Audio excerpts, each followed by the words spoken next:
Hey everybody. Okay.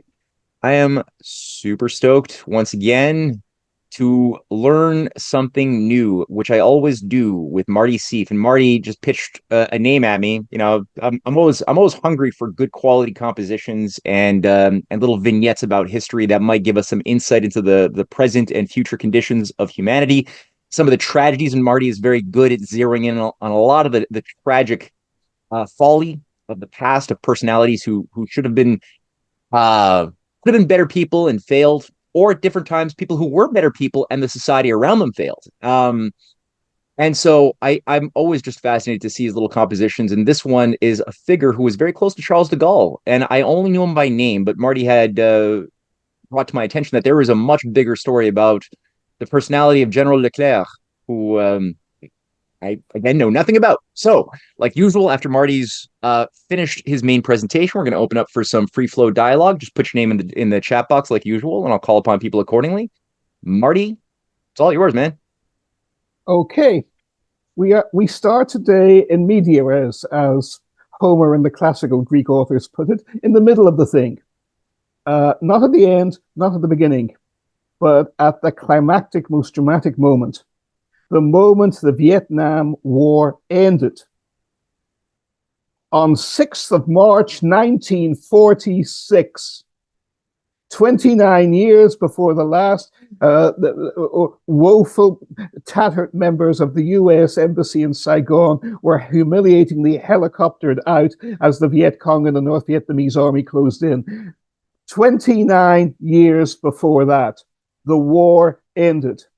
An agreement was reached and signed and agreed between the commander of all French forces in Vietnam, one of the two greatest French generals of the 20th century, as a military commander, the right-hand man of President Charles de Gaulle himself, who was significantly, alas, out of power himself at that time. But General Philippe Leclerc was commanding all French forces in Indochina, specifically in Vietnam, and he signed an agreement with Ho Chi Minh, the head of the Viet Minh, the Vietnamese National Resistance Movement, which incidentally had rescued more U.S. airmen from the U.S. Army Air Force who were shot down over Indochina than any other resistance movement in the world during World War II, including even the French resistance, which had an outstanding record, and the Yugoslav resistance of Marshal Tito, which also had an outstanding record. Ho Chi Minh saved even more of them. The deal was signed, right?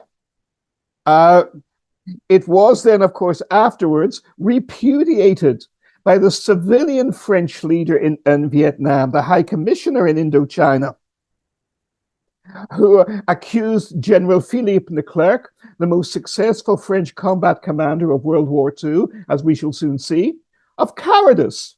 He accused General Leclerc of cowardice because General Leclerc said, you cannot win the war against the Viet Minh militarily.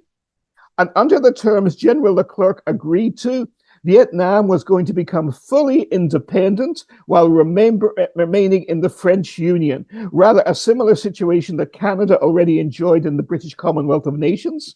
It had effectively left the British Empire. Canada had left the British Empire back in 1921-22 as a direct result, incidentally, of Winston Churchill's bungling. Yes, the influence stayed, of course, as we know. Fully agree with you, Matt. Didn't mean to imply otherwise. But at the very minimum, those terms, Canada has had a lot more independence than the Vietnamese people ever did under the French. Up to 1946, French oppression was merciless in Vietnam. The Vietnamese people lived in the most abominable poverty, much worse than any of the African nations suffered under France at the same time. At the same time. And General Leclerc was ready to give them full independence. And Ho Chi Minh had agreed to it. He had signed on it. So had Ho Chi Minh. Ho Chi Minh and the Viet Minh had not formally joined the communists or the Soviets at that point. There was concern in the West that they might, but they had not done so. And the real enemy that the Vietnamese feared most of all was not continued French colonialism. And it was certainly not the insanity of America getting involved in Vietnam, where they had had no interest or financial or economic interests ever in history on the opposite side of the world from the United States. That was regarded as an inconceivable madness on all sides, including the United States in 1946. No, Ho Chi Minh's great fear was of China to the north.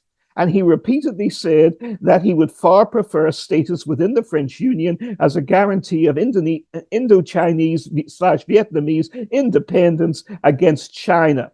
And he was ready to do it. And General Leclerc signed on this. But General Leclerc had enemies in France. The French government at the time did not back him up. He was called back to France immediately.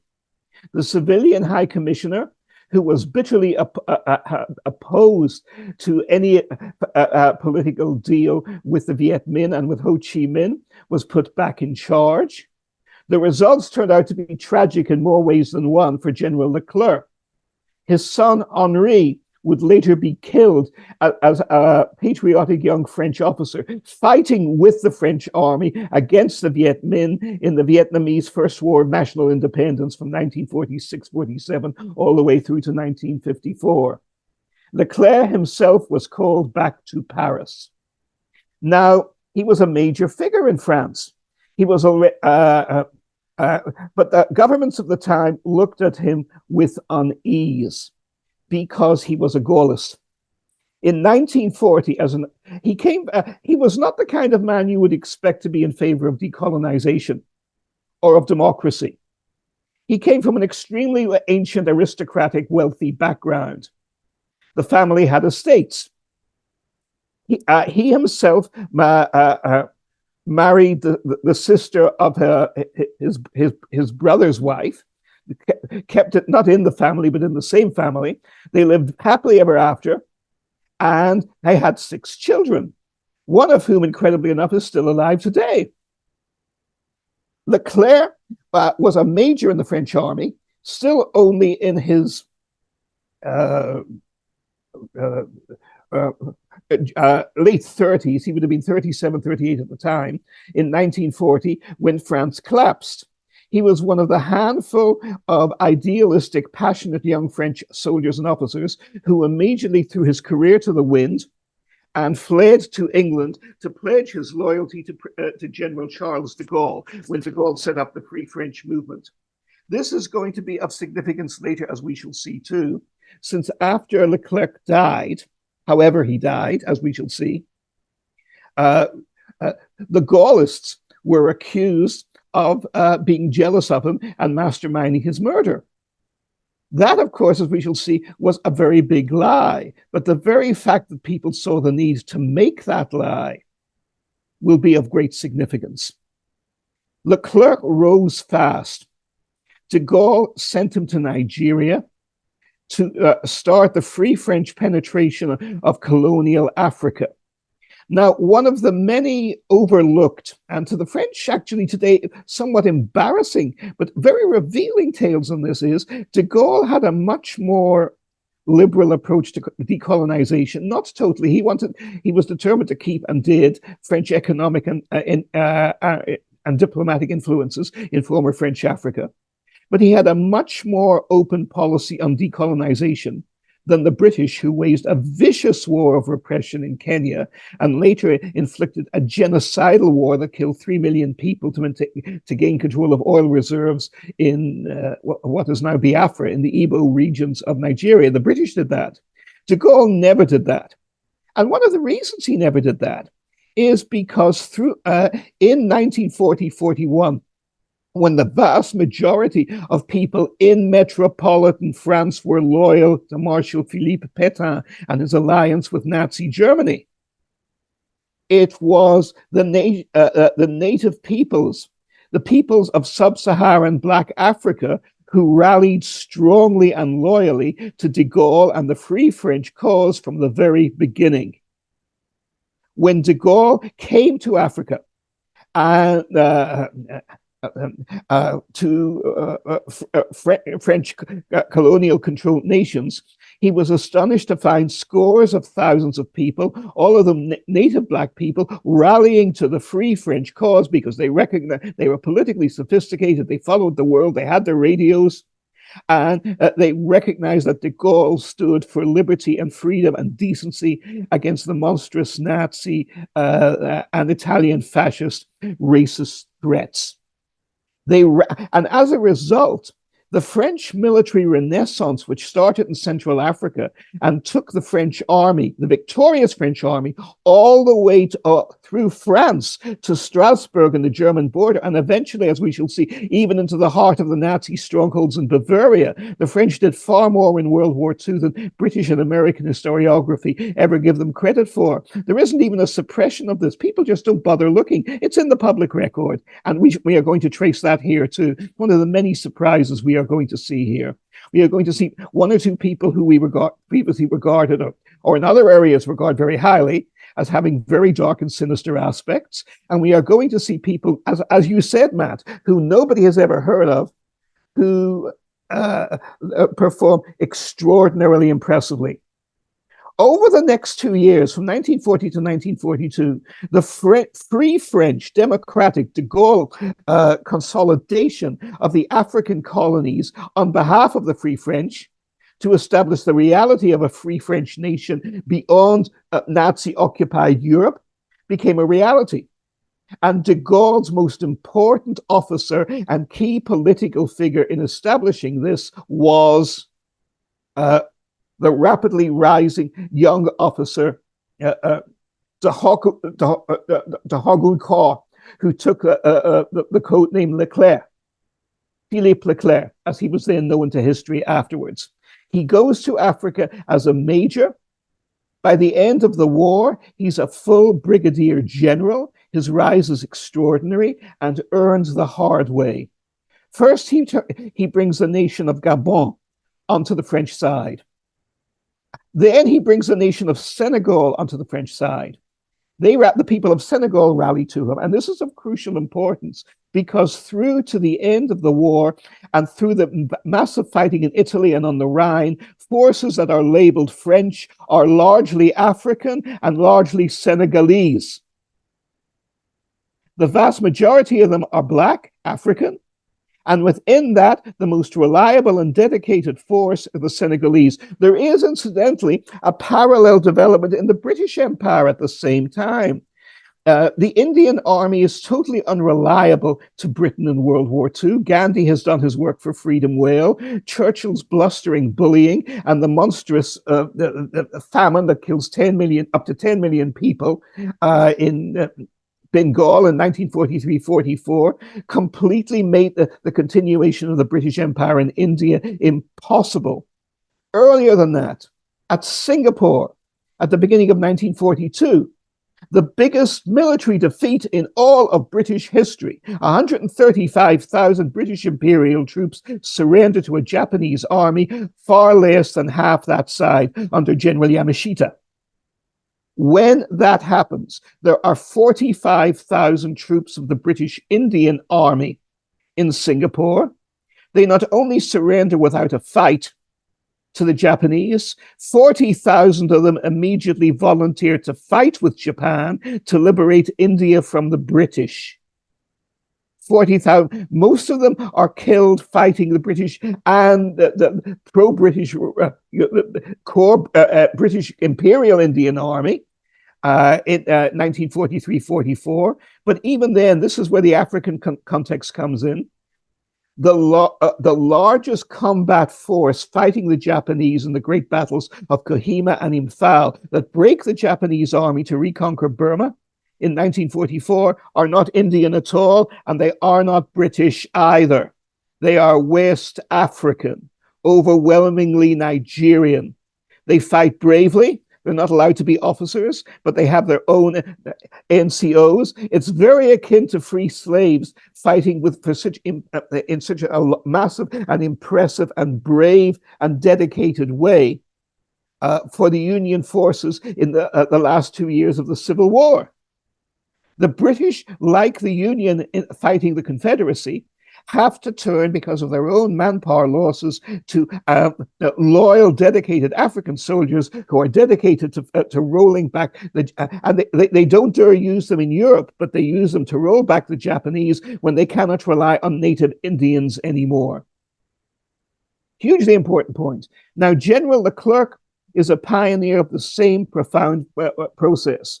Whenever you read in the most obscure corners of the military histories, because the British accounts of this are partially anti-black because they're very nervous about their own black colonial populations and don't want to give them ideas. But much deeper than that with the British is an anti-French bias. The idea that anyone who speaks French in World War II cannot be militarily serious and is a wimp. Now, if you look at the enormous sufferings and casualties the French suffered in World War I, and then went on to outlast the Germans and win in World War I, there's a paradox here and in great part an absurdity. And it also explains a lot of what happened in World War II. Philippe Pétain is revered in World War II because he is the one greatest French general of World War I. And like Montgomery in World War II for the British, he is also a humane general, in modern terms, relatively left-wing, who cares for the safety and lives and welfare of his men. And just as Montgomery's veterans never forgot this after World War II, and all the criticism against Montgomery comes from aristocratic, upper middle class, and intellectual circles in Britain. All the soldiers and officers alike who served under Montgomery in the Eighth Army were loyal to him to the end. DeGaulle's generation were like that in World War II towards him and towards Leclerc. And in World War I, Pétain's generation were loyal to him. But Leclerc is de Gaulle's key pivotal figure in swinging all of sub-Saharan Africa into the Free French cause. As I say, he starts in Gabon, he continues in Senegal, he moves over to Chad. He consolidates Chad. His success in Chad is astounding. Chad is on the southern border of Libya. From Chad in 1942, Leclerc organizes a combat-ready fighting force equipped with full support for him because they actually appreciate him at the time, the British. And it's largely a black African French-speaking column. They carry out an epic 1,500-mile march up through Libya. They capture the Italian fascist base of Kufra.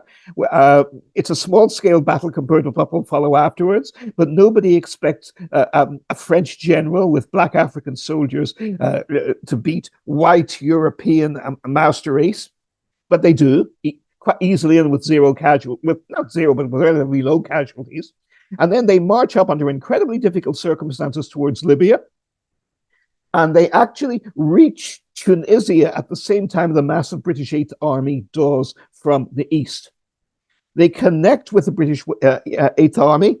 Leclerc operates admirably and smoothly with Montgomery and with the British, and Leclerc's forces then play not the decisive role because they're not big enough to do that, but they play a heroic and hugely constructive role in breaking the last strong German defensive line in Africa, which is the Mareth Line, which all US military forces, and there were 80,000 of them against less than 1,000 for Leclerc, had failed to do. So now Leclerc doesn't do it by himself. The key forces carried out by veteran forces led by General Brian Horrocks of Montgomery's Eighth Army. But Leclerc's people play a key role in this. At this point, a contrast should be drawn and brought out. A much more famous general from the American perspective, especially in World War II, is General Henri Giraud, who was as tall as de Gaulle, and is FDR's favorite general. Because Robert Murphy, a notable drunken American Irish incompetent to FDR is a genius, but not everybody is right all the time. Murphy was one of his most miserable appointments. He's the American minister in North Africa. And he advises Eisenhower, who at the time is naive enough and inexperienced enough to listen to him. And he says there are two people we must deal with. We must deal with Admiral Darlan, the former commander of the French Navy, who is the most senior French officer in Vichy, North Africa. And he is, in fact, a key pivotal figure. Eisenhower does deal with them, outraging the British and American publics, because Darlan, as a raving anti-Semite, had got on cheerfully well with the Nazis. But at the same time, because Eisenhower cuts a deal with Darlan, the lives of many thousands, maybe tens of thousands, of American soldiers landing in Operation Torch are saved. As it is, 1,000 American soldiers are killed fighting the Vichy French when they come to North Africa, until Darlan orders them to surrender. And it's only after that that the success of Operation Torch is assured. Operation Torch was a much more chancy thing than it appeared to be. Eisenhower was right to make a deal with Darlan, but it leaves the Americans and the British with a huge embarrassment, because the man they have running North Africa is an open raving anti-Semite who had happily served with Pétain and cooperated with Hitler over the previous 2 years. And he is now running North Africa and keeping Jews in concentration camps. And public opinion, especially in the United States, is outraged by this. And Vice President Henry Wallace and First Lady Eleanor Roosevelt are personally outraged by this. And there is an embarrassment. But then Darlan is conveniently assassinated by a young French idealistic officer at the end of 1942. And the implication in this of the British Secret Service is very clear. And this will have enormous repercussions all the way through to the assassination attempts, which enormously embarrassed the British because of their own potential embarrassment being involved with them, by the OAS, backed by the CIA, back in the early 1960s, which are both dramatized by Frederick Forsyth in his novel and movie, The Day of the Jackal. But the movie and the novel also sanitize the British and American roles in the attempts to assassinate President DeGaulle.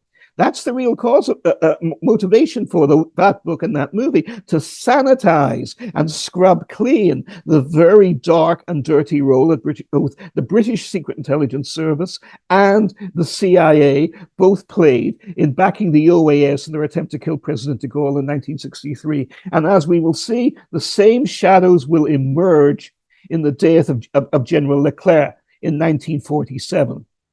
But as I say, back in 1942, Leclerc joins forces with the British Eighth Army. And what follows is fascinating. The British cannot stand Giraud, but they love Leclerc. Leclerc and Giraud are very different kinds of people. Giraud had actually worked with the Nazis. Even after he defected to the West, he's a French patriot, but of the hard line on questioning French aristocratic right. And even when he's supposedly leading free French forces in the West, he loathes President de Gaulle, and he speaks admiringly of Adolf Hitler and of the achievements of National Socialism in Germany in World War II, and he does this in 1942. Giraud is also an idiot, as the Americans quickly find.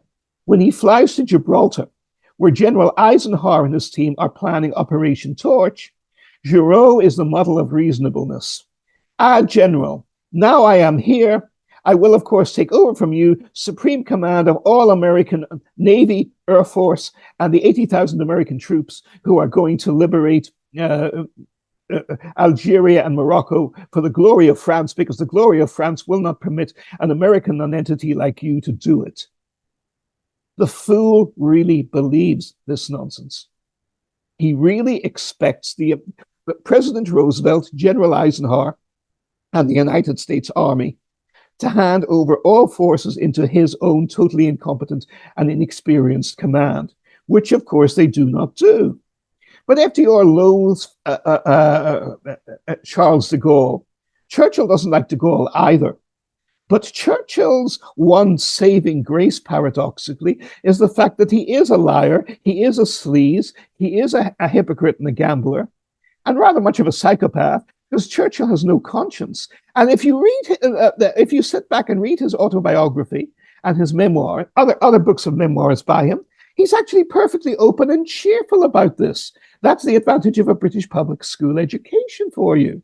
It doesn't fill you with high dreams of morality. It just basically teaches you how to rape the world, either with the British Army or as a senior financial director in the City of London.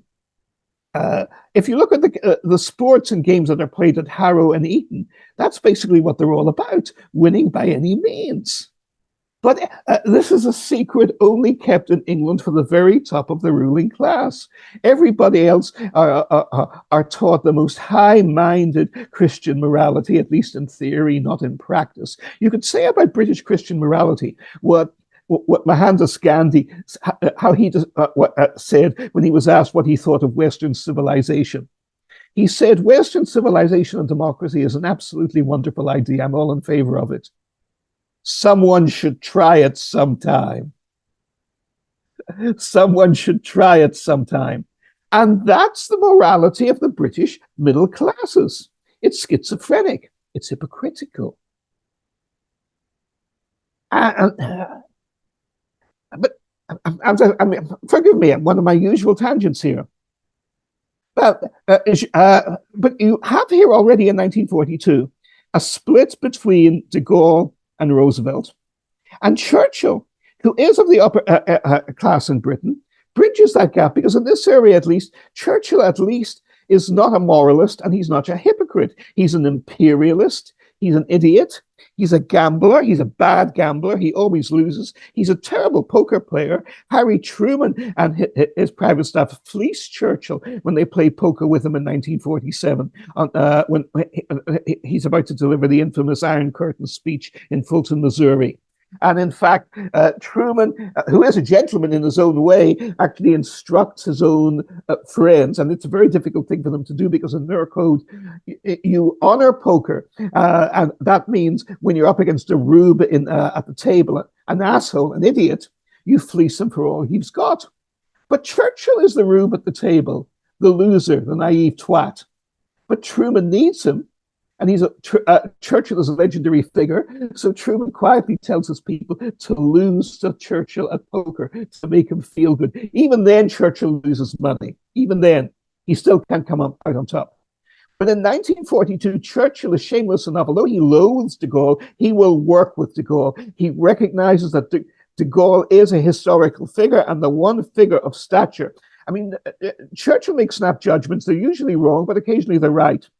In 1940, when the entire French military high command is collapsing and eager to throw up their hands to Germany, and de Gaulle, as Undersecretary for War, and he's still only a colonel who's just been appointed a brigadier general in the army, there are literally hundreds of 2, 3, and 4-star generals superior to General de Gaulle when he's Undersecretary for War, and the only member of the French government with the guts to be disgusted at the surrender to the Nazis and to come to Britain. And Churchill, who has hardly met him, looks at the strange figure with the huge protruding thin nose, almost like a rapier, and standing comically tall and thin like a cartoon character out of Hervé, 6'5" tall. And Churchill, whose knowledge of French is actually remarkably good, though his accent is atrocious, even worse than mine. Churchill points to him and says to his own colleagues from the British government, "L'homme du destin," the man of destiny. He recognizes that in de Gaulle in 1940. So you have the paradox that through World War II, the British support de Gaulle and the Americans support Giraud. And Giraud is an embarrassment to the Americans. And as before the end of 1943, Giraud has already, even earlier than that, has been quietly dropped as the head of the Joint Committee of Liberation, because even the inexperienced American diplomats recognize he's an embarrassment. They're stuck with de Gaulle much as they already loathe President de Gaulle. They already loathe him, but they're stuck with him because he's the only game in town. He's the winner. And a team of remarkably outstanding, patriotic young French generals who are not tainted by the age and corruption and treason and defeatism of Gamelin's woeful crew of 1939, 1940, rise to the fore, and they rise extremely fast. Giraud's rise is as dramatic as Ulysses Grant's was in 1861 and 1862 at the very beginning of the Civil War. Remember, not quite dramatic because Grant literally didn't have even shoes he could wear that didn't have holes in them before the Civil War. He was working in a slaughterhouse and leather tanning business run by his brothers, who looked down their nose at him. And a year later, he is a major general of the United States Army and the only successful general in the Union Army who has defeated and even captured Confederate armies. And he's one of the greatest military heroes in the Union within a year of not even having proper shoes on his feet. Now, Giraud's rise, remember, Giraud comes from a very aristocratic background. It's not quite that dramatic. He was still in the army. He was a major. DeGaulle recognizes his quality immediately and catapults him at once. But the relationship between Giraud and DeGaulle is very similar to the relationship between Ulysses S. Grant and President Abraham Lincoln. In their decency, in their recognition of what a political military command relationship should be, in their personal admiration and respect for each other, and in what they do for each other. Because Giraud rapidly becomes de Gaulle's can-do man. He is the key figure in the French military renaissance. And his ability with African troops is central to this. And this is also central to the role we have already seen him emerging to play in Indochina a few years later. Because although Giraud comes from an aristocratic and therefore is assumed automatically right-wing, land-owning, anti-Dreyfusard, anti-Third Republic background in France, he is not a racist, or he quickly grows out of being a racist, if he had ever been one, like de Gaulle himself. They are both far bigger and greater men. De Gaulle obviously is, so is Leclerc. And they see the quality in each other. From now on, Leclerc's rise is quick and rapid. He's de Gaulle's favorite go-to general. De Gaulle has him organize much larger Free French forces in the invasion of Sicily, where he works constructively under General Bradley, and as it turns out to be enormously significant, also comes to the positive attention of General George S. Patton. Then they fight French forces. He organizes French forces in Italy, where again they fight with distinction. The role of Free French forces in fighting the way up Italy, one of the bloodiest campaigns in the Western theater, all because, again, of Winston Churchill's bungling. The entire campaign did not have to be fought. 400,000 French civilians and at least 300,000 British, French, Polish, and American soldiers are casualties in Italy. And General George C. Marshall's beloved stepson, a young officer within the U.S. Army, is killed by a sniper in the drive towards Florence in 1943. And all these losses are suffered because Winston Churchill is an asshole. He calls Italy the soft underbelly of the Axis. As one leading American historian rightly said,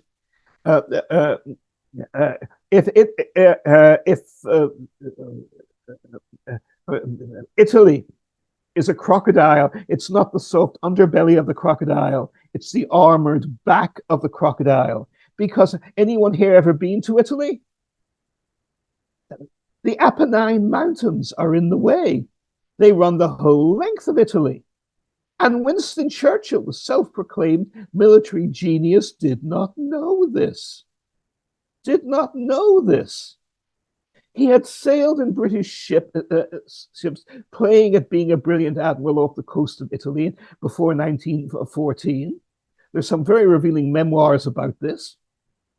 And he's an utter ignoramus. He knows nothing about military history properly. He knows nothing whatsoever about geography. He's never been inside Italy. Never been inside Italy. He's never gone. Today, it's easy to go through the Apennines. The autostrada are wonderful. They're actually built under Mussolini. But for an army to get up there, even today, is almost impossible. It's extremely difficult. Churchill, of course, did not know this. So hundreds of thousands of French and American and British soldiers and Polish soldiers who fight outstandingly at Monte Cassino, and black Senegalese soldiers who are fighting for the French Republic, all fight and suffer and die in vain because Winston Churchill is ignorant of geography. But the French army is growing. And when the massively successful American Operation Dragoon is launched in 1944, there's another name for it too, which I have a mental block on. Please, someone look it up for me. But it's the invasion of southern France. To this day, British historiography claims it was tragic. It was a waste of time. We forwent glittering, this Churchill's phrase, glittering prizes, wonderful treasures, slogging our way up through Italy, shedding mountains of blood for nothing, through incredibly difficult mountain ranges. Whereas the invasion of southern France was an incredible success. 400,000 Allied troops, most of them American, in General Patch's 7th Army, land. Major French forces land with them and start driving upwards. The French resistance, the Maquis, which is especially strong in southern France and in Provence and north of Provence, rise up in highly effective cooperation with the Allied military forces. 150,000 German troops are cut off and forced to surrender. It's a brilliant success, and therefore Churchill sneers at it. It also, incidentally, gives Eisenhower 400,000 more soldiers, which he turns out to badly need, for his climactic campaigns to crack Germany in the winter of 1944-45. DeGaulle is brought back to Britain. DeGaulle puts him in charge of the largest French military force in World War II, the French 2nd Armored Division, known as the 12e DB. 20,000 men, even by American and British standards, it is a large force. It lands on Utah Beach, not about 2 months after D-Day. It is deployed in August 1944. It moves and lands fast. It is deployed with General Patton's 3rd Army, who thinks the world of it. It is the force that General Patton approves to drive to Paris, to liberate Paris, and thereby also save more millions of lives before the Germans can demolish the city and massacre as many of its population as they can, which are Hitler's express orders.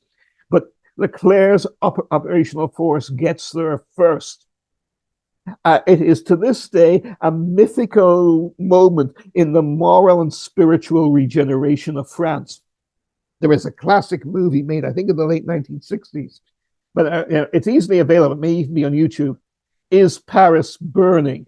Which was written by 2 outstanding French journalists, Larry Collins and Dominique Lapierre.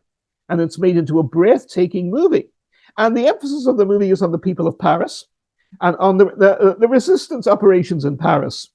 But they also, of course, include the drive of the French 2nd Armored Division to liberate Paris. And it's fascinating to watch those sections because General Leclerc is presented as virtually a messianic figure, as the liberator of Paris there. Now, this does not make him a threat to de Gaulle, though, as we shall see, Western, especially British misinformation, later on works overtime to try and make him so. He is totally loyal to de Gaulle. De Gaulle knows this.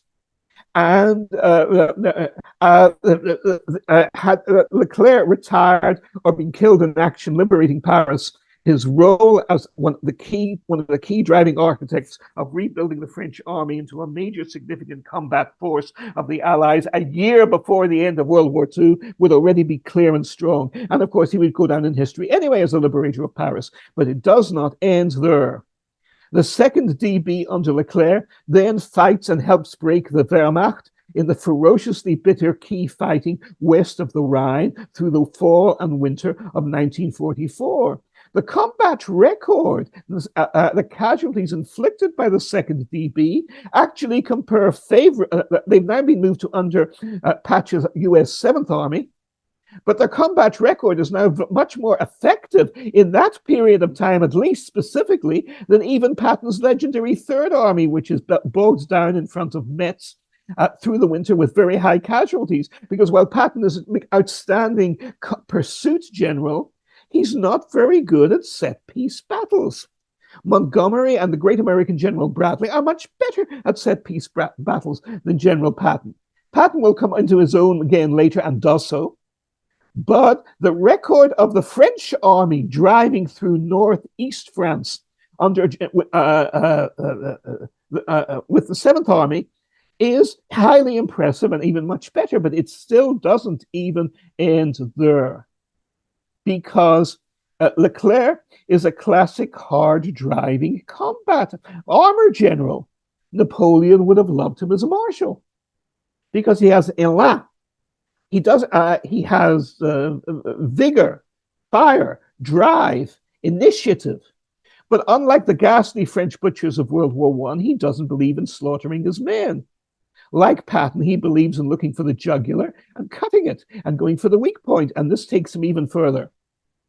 When Hitler's personal residence, the center core of the Third Reich, where Eisenhower had feared the Germans would create an Alpine redoubt that could hold out for years after the war, Berchtesgaden itself, the Eagle's Lair, falls to the Allies after a dramatic armored drive, and it does not fall to American or to British forces. It falls to the French. It is General Leclerc who conquers it, who conquers Berchtesgaden and the Eagle's Lair themselves at the end of World War II.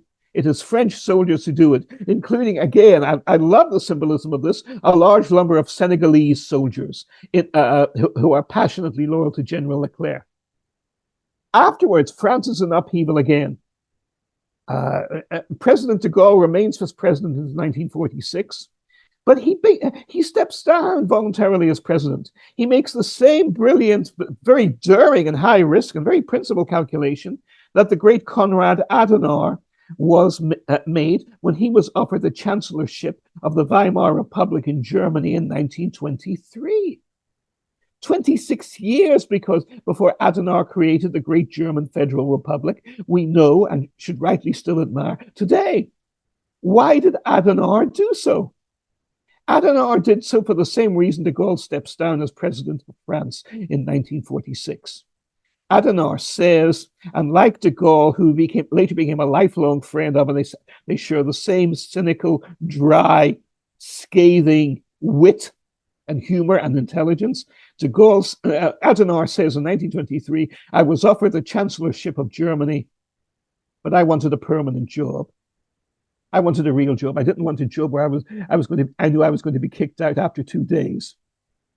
Paraphrased very slightly, but look it up. That's literally what Adenauer said, because he knew the chaos in Germany at the time was so great that if you were determined to be a real Reichskanzler, a real that federal chancellor or state chancellor, you would make so many enemies from the corrupt politicians, they would kick you out at once.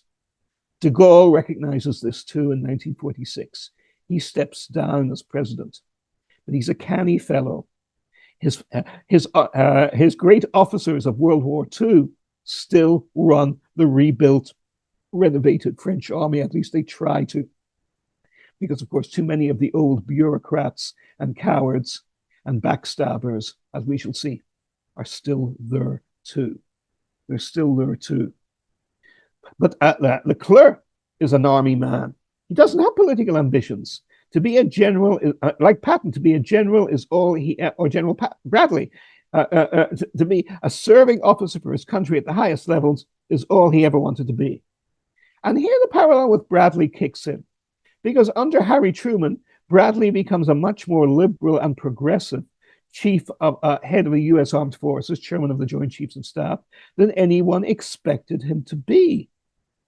If you ever see the movie Patton, there are two extraordinary performances in the movie, and nothing else really matters in the movie, though it's an honorably done movie.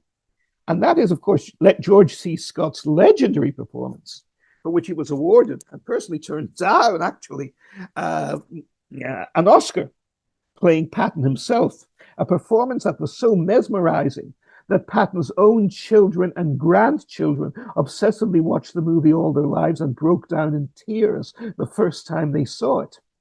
But the other extraordinary performance in the movie is a quiet one, but it's up there toe-to-toe with Scott's.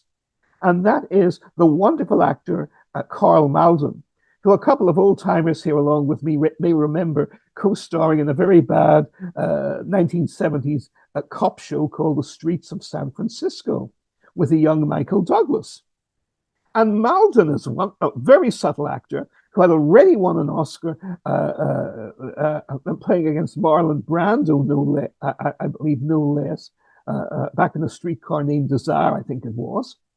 But Malden, who is a Serbian-American actor of all things, who started work in a steel mill, plays General Bradley. And if you look at interviews with General Bradley, photographs of him, descriptions of him, if you read his memoirs, it's again an uncanny performance.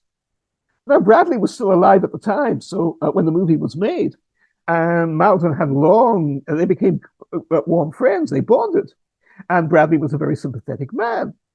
But the decency and the steel strength and, when necessary, ruthlessness of Bradley is brought out very strongly here. And Bradley is very much, in many respects, like Leclerc. Now, Bradley comes from a very poor background as well. His father was a poor schoolmaster who died of pneumonia one day after walking to school because he couldn't afford a car during the Great Depression, when he was still only, I think, in his 40s or 50s at the time.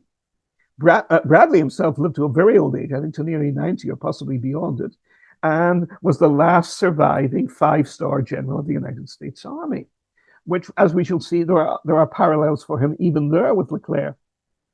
But he only becomes chairman of the Joint Chiefs in the 1950s, and he helps prevent a world war by advising Truman to fire General MacArthur when MacArthur wants to drop nuclear weapons in North Korea, and even if they kill hundreds of thousands of Chinese combat troops at the time. And Bradley says, "No, Mr. President." Truman doesn't, at least to his credit, doesn't want to do that anyway. But it's Bradley who's the key figure who says, "No, Mr. President, I and the other Joint Chiefs back you totally on this. The man has gone, for all his great background and history, has gone crazy." However, now that's an interest. Bradley's restraint parallels Leclerc's 6 years earlier in Vietnam. He stayed in the French army. He's a legendary officer. He's sent out as commander of all French troops in the Southeast Asia. He begins with a bang. He is not a wimp. He insists on more forces, and incidentally, significantly, he goes for advice to the leading Western general who has fought in Asia at the time before he starts military operations and planning in Vietnam. General Leclerc talks to General Douglas MacArthur. And MacArthur, following the Ulysses Grant tradition and the Montgomery tradition, is a believer in overwhelming force to win major battles and major campaigns. You can win, he says, in Vietnam, but only if you have enough troops, and you don't have enough troops. Get the troops there first, then hit them hard, and then see if you need to negotiate. MacArthur could be a macho asshole.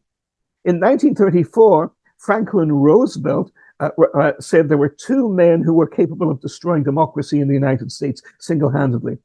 One was Senator Huey P. Long, the populist demagogue of Louisiana, and the other one was the chief of staff of the U.S. Army, Douglas MacArthur. Douglas MacArthur in 1933, 1934. But MacArthur, of course, becomes a remarkably humane and even progressive shogun or American viceroy in rebuilding Japan in 1945 to 1951. He, of all people, is the Konrad Adenauer of Japan, who rebuilds Japan on a humane and lasting basis. It's a central role as being the aircraft carrier east for the United States empire in Asia, just as Britain remains the aircraft carrier for the United States empire west in Europe after World War II. There is that side of it as well. But trade unions are brought in, freedom of the press is brought in, free democratic elections are brought in, freedom of speech is brought in, the rule of law is restored in Japan after 1945, and it is upheld. And Japanese governments happily and continually have upheld these things for 75 years and more since the American occupation ended. But the original foundation for this, of all things, is established very impressively under General MacArthur. And MacArthur advises Leclerc, first hit them with a bang, and then you can be humane, then you can be moderate. And Leclerc does this. He reconquers the Central Highlands, which American military commentators and veterans who are still around from the Vietnam era will remember all too well. He does so very quickly and impressively in 1946. He occupies Hanoi in force. But then he does not try to crush the Viet Minh, he negotiates with them. And there are two quotes. And again, you'll never hear these quotes mentioned in the wit, and yet not only are they on the record, you'll find them in Wikipedia. When I started simply refreshing my memory on Leclerc, they jumped out at me. And here is Leclerc's advice to the government, imperialist governments of France in 1946 through to the 1960s. Anti-communism will be a useless tool unless the problem of nationalism is solved. Anti-communism will be a useless tool unless the problem of nationalism is solved. And then he later says too, I am convinced, hang on, I have a problem here, which is that I cannot read my own handwriting. So let me go to another source here, because this is a quote enormously worth taking up again. Oh, here we are. Philippe Leclerc de Hauteclos. Hold on.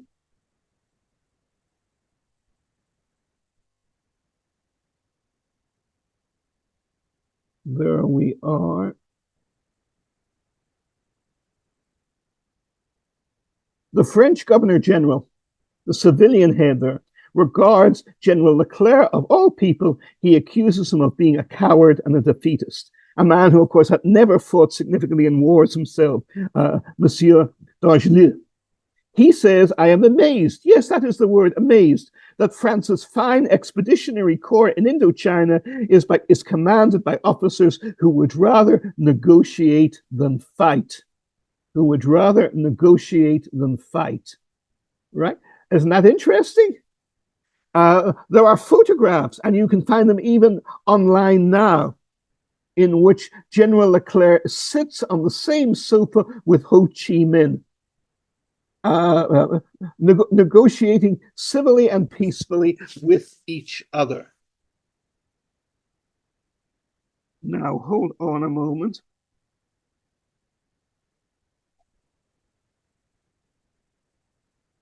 There we are. The irony was that Argelus, and this may be significant, had the man who opposed Leclerc had also been appointed by DeGaulle as High Commissioner for Indochina. Now then, well, I'm going to quote to you from, of all things, Wikipedia. Just to reassure casual viewers, I am not making this up. At that time, during the negotiations with France, with General Leclerc, Ho Chi Minh felt that, quote, Ho felt that negotiations with the French constituted his best option because the Soviet Union had not yet endorsed the Viet Minh or the Vietnamese National Party, the VNQDD. And the French, here is an interesting point, the French Communist Party chose to support French rule in Vietnam. This was quite common at the time. Britain had a left-wing Labour government at the time that was eager to get rid of India, but the Foreign Secretary, Ernest Bevin, was determined to maintain the British Empire at the time throughout the Middle East, including Palestine, Jordan, Egypt, and Iraq. And he was also determined to maintain the British Empire in Malaya, in Singapore, and throughout sub-Saharan Africa. And they tried to do so. They tried to do so. But here is the key phrase. Leclerc, as I say, warns that anti-communism will be a useless tool unless the problem of nationalism is resolved. And then, before being brought home against his own will, back to France, his advice to the leaders of France on how to settle the war with the Viet Minh in 1946 was simple. Quote, negotiate at all costs. This was the advice of France's greatest successful combat general from Central Africa, through Libya and Tunisia, through Sicily and Italy, through France, all the way to Bavaria and Berchtesgaden. The man who fought the Nazis from virtually the equator all the way into the heartland of Germany. When it came to dealing with the Viet Minh and with national anti-colonialist movements, negotiate at all costs. Is not that interesting? But when In the fall of 1946, he is therefore recalled to France. He's not cashiered from the army. He has the support of former President DeGaulle. He's too important for that. But he does not have long to live. He is put in charge of French forces in Algeria. Now, the Algerian War of National Liberation against France, a war on both sides of torture and terror and outrage on a scale that even the later Vietnam War almost fades by. There's an excellent book on this by the very fine British historian and expert on French history, Alistair Horn, on I think it's called The Savage War of Peace, something like that, 1954 to 62. The degree of torture that is carried. There's also a magnificent movie made on this called The Battle of Algiers. And decades afterwards, I was privileged to talk with a couple of, at the time, middle-aged retired officers who fought in the French army as junior officers in Algeria. And they were bitterly opposed to the use of torture by Britain, America, France itself, and any Western nation against anti-colonialist forces. And they had a very interesting reason why from their own experience. Because torture is useless, they said. Whenever you torture anyone, you can get them to say anything they want to say. You want them to say to get the torture to stop. Torture is an abomination. It has the most horrific effect on the victim. It also has the most horrific moral effects and psychological effects on the people who carry it out. And what you find repeatedly in war is another extraordinary point. And that is, torturers make very bad combat commanders. They become cowards. When the British were fighting their war, anti-colonialist war against the Irish in 1921-22, in the Cork region of Southern Ireland, where my father was born and raised and came from, there were two British officers who were hated and feared by the Irish Republican Army, both in military counterintelligence, at the same time. But the attitudes towards both of them were different. One of them was regarded as tough, ruthless, incredibly effective, and a man to be feared, but also an honorable man who, when he made promises, kept them, and who did his best to minimize civilian casualties, and who flatly blotted out and refused to countenance the use of torture by his irregular troops in his own district. That man went on to become Field Marshal Bernard Montgomery, the greatest British combat commander since the Duke of Wellington, and the man who commanded the Anglo-American forces that destroyed the German army in the West in the Battle of Normandy in 1944, Field Marshal Montgomery. But the other officer was hated and loathed, and there were attempts to assassinate him repeatedly, unfortunately unsuccessfully. Unfortunately, as it turned out, for the British Empire, even more than for the Irish. He was a torturer. He was fake macho. He was determined the British should never give up. Montgomery was in favor, like Leclerc, of a negotiated solution, because Montgomery said, I do not like the Irish. I do not regard myself as Irish, even though he had been born there. But we cannot hold down a population, an entire population against their will, without making a mockery of all our own civilized values. And therefore, Montgomery favored the negotiated freedom of Ireland that was negotiated in 1921. The other officer, called Brooke Popham, was a major in the British Army, flatly refused all. He would have joined the OAS had he been French to try and assassinate President DeGaulle. 20 years later, he is the British officer commanding all British forces in Malaya and Singapore in 1942, and he is a coward, and he is totally ineffectual, and he is despised by his officers and men, and he surrenders, though he has twice the forces of the Japanese against him. The torturer becomes a coward under combat. And this, I maintain to you, we find repeatedly through history. By contrast, the fighting man, the brave soldier of honor, which Leclerc was, and Montgomery was in the British Army too. They will be utterly ruthless against their enemies. But they also have a code of decency. You find the same thing in the contrast between the Red Army in World War II and the monstrous NKVD secret police, which are totally separate from the Red Army.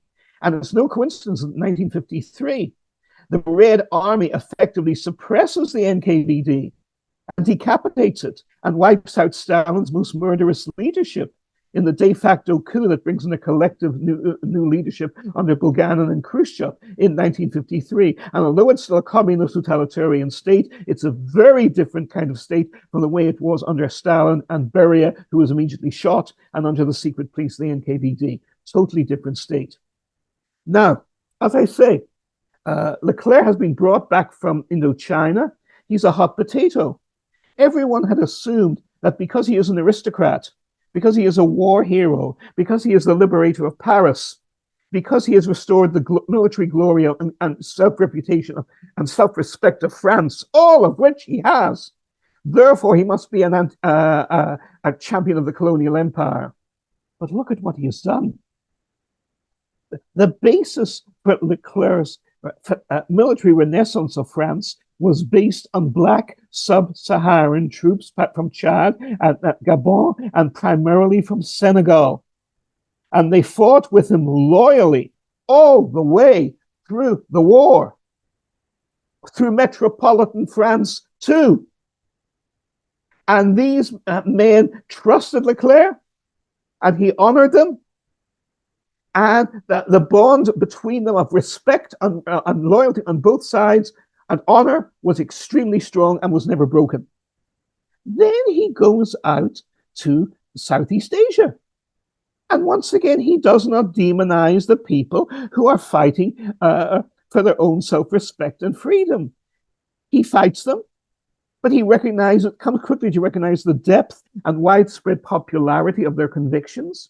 He does not take the American solution, which we still follow in the United States today in Ukraine, as we have followed it in Iraq, and as we followed it in Afghanistan. We never learn to prop up some hopeless, contemptible, corrupt, neocon praised idiots and cowards and whores with their pockets stuffed with dollar bills as our champions of democracy, and then get Time magazine or Life magazine or the Voice of America to praise them endlessly and how wonderful champions of democracy and opponents of Islam they are, opponents of communism they are.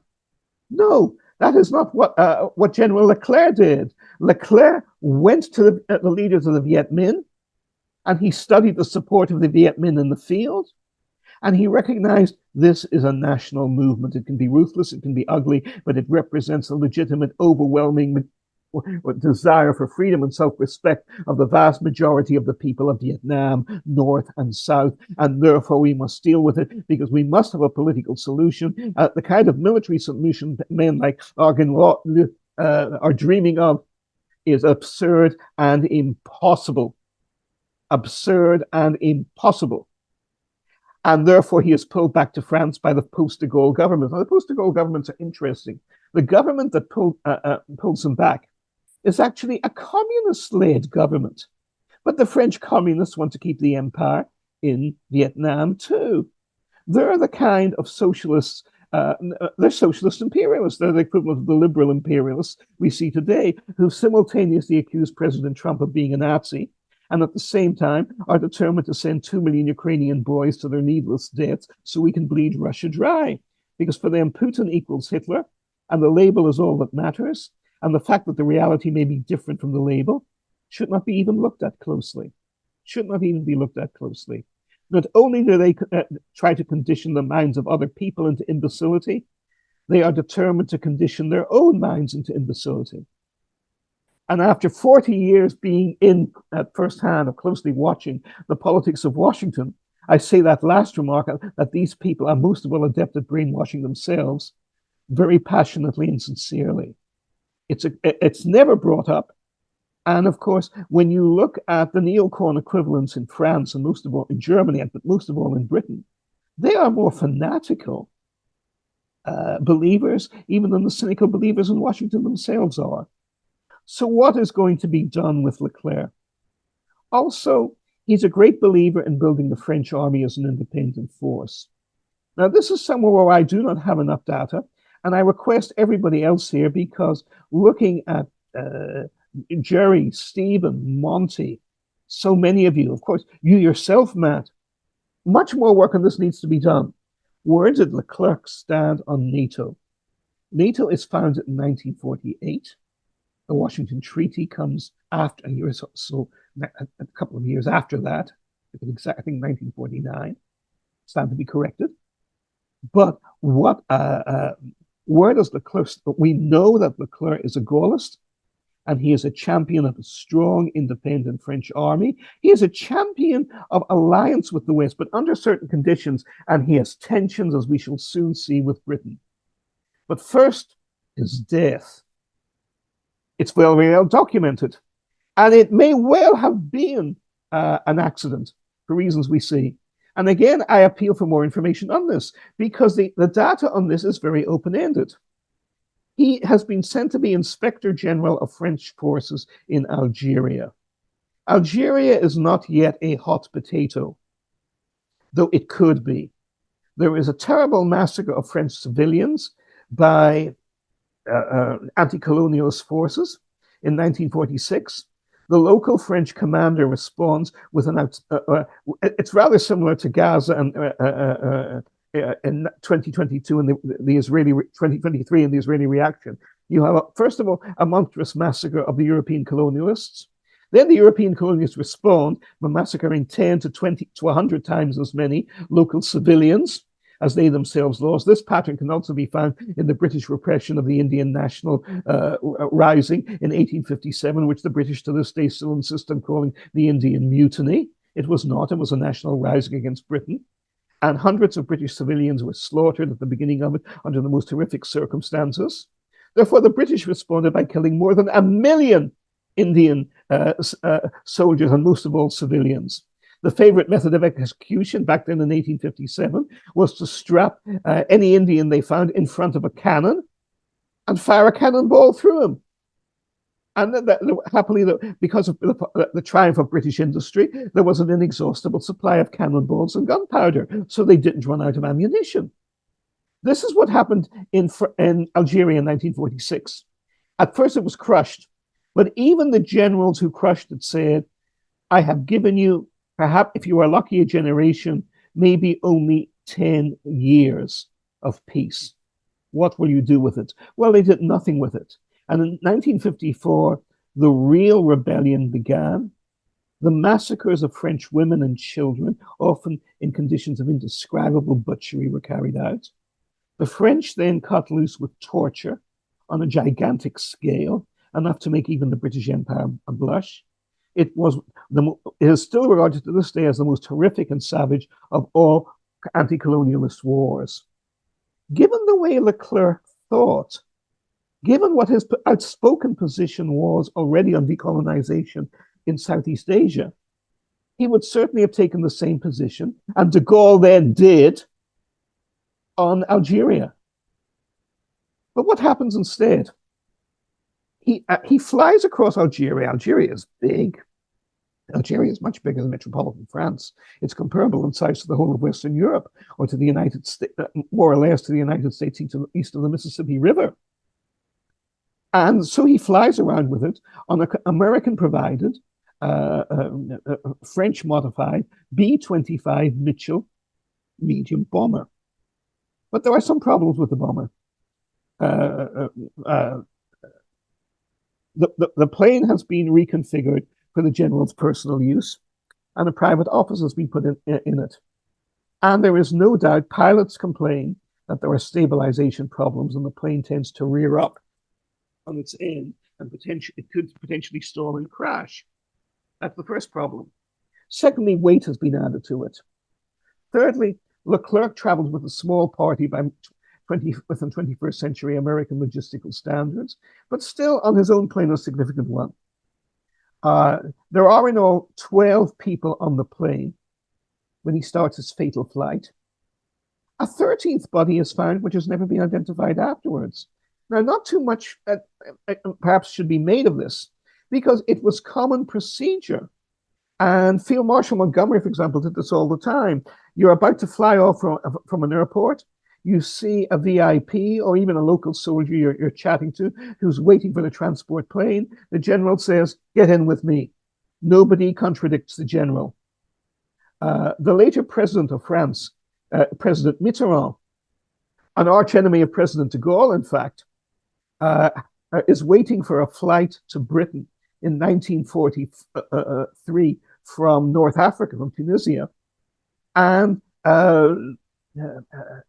General Montgomery, the head of the British Eighth Army, is about to fly out with his staff back on a generally very safe B-17 American flying Fortress. And he becomes friendly talking with Mitterrand at the airport. And Mitterrand says, "It's an honor talking with you, General, but I must now wait for my plane." Montgomery says to him, "Why don't you fly with me?" Mitterrand remembered the kindness to the end of his life, thought very highly of Montgomery, right? Montgomery also saved his life because the plane he would have flown on was a two-engine DC-3, which crashed, not deliberately, but because Royal Air Force maintenance standards for Transport Command were incredibly bad during World War II. It is amazing the number of their own significant officers who they lost, not for political reasons or assassination, but because they were mechanized slobs. All the best mechanics were sucked up by Bomber Command to keep killing German civilians. Transport Command had a very low priority with the British. So these things did happen. That's the first point. But there are some odds and ends that are curious. The fatal crash took place on November the 24th, 1947.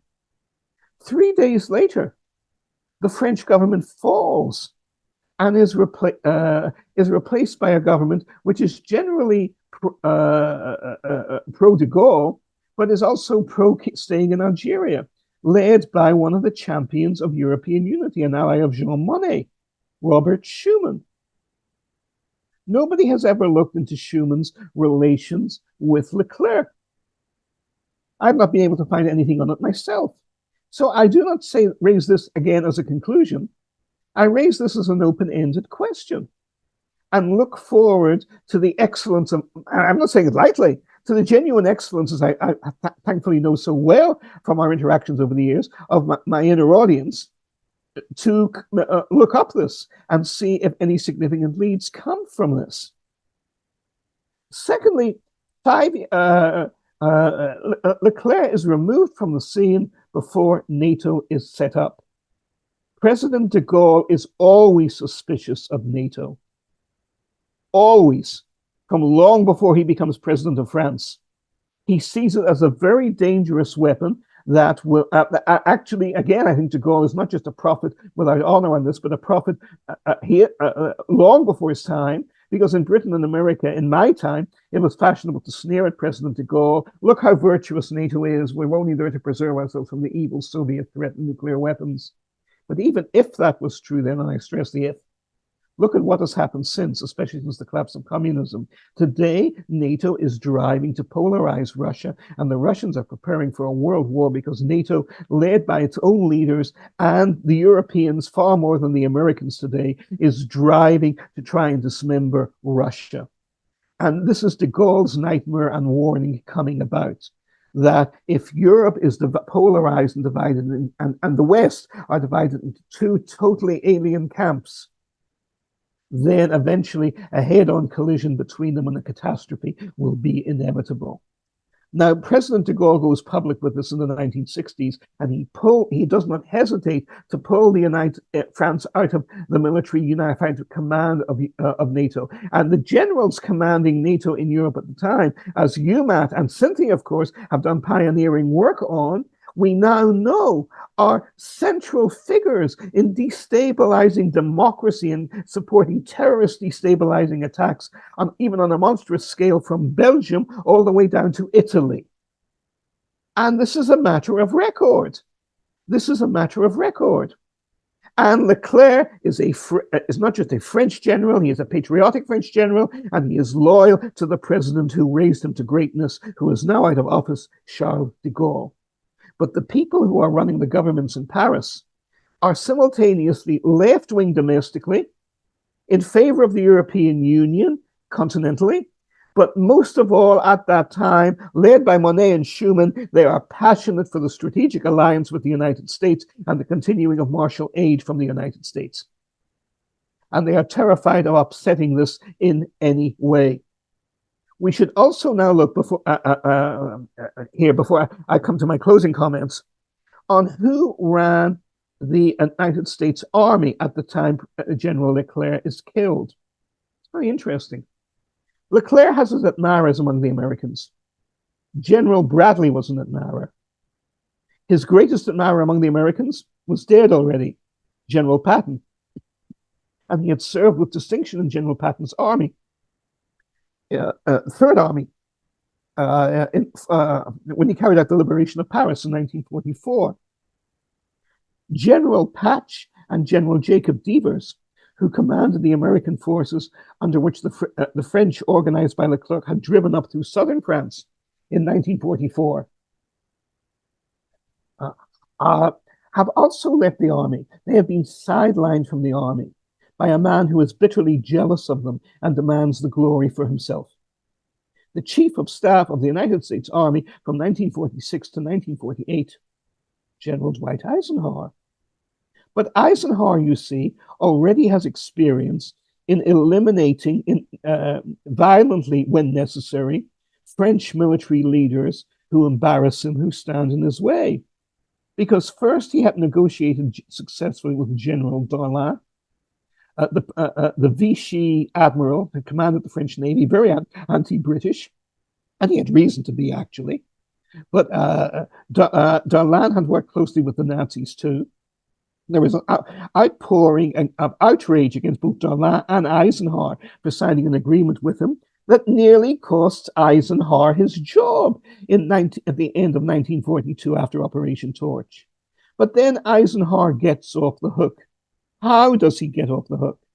There is an assassination. Admiral Darlan is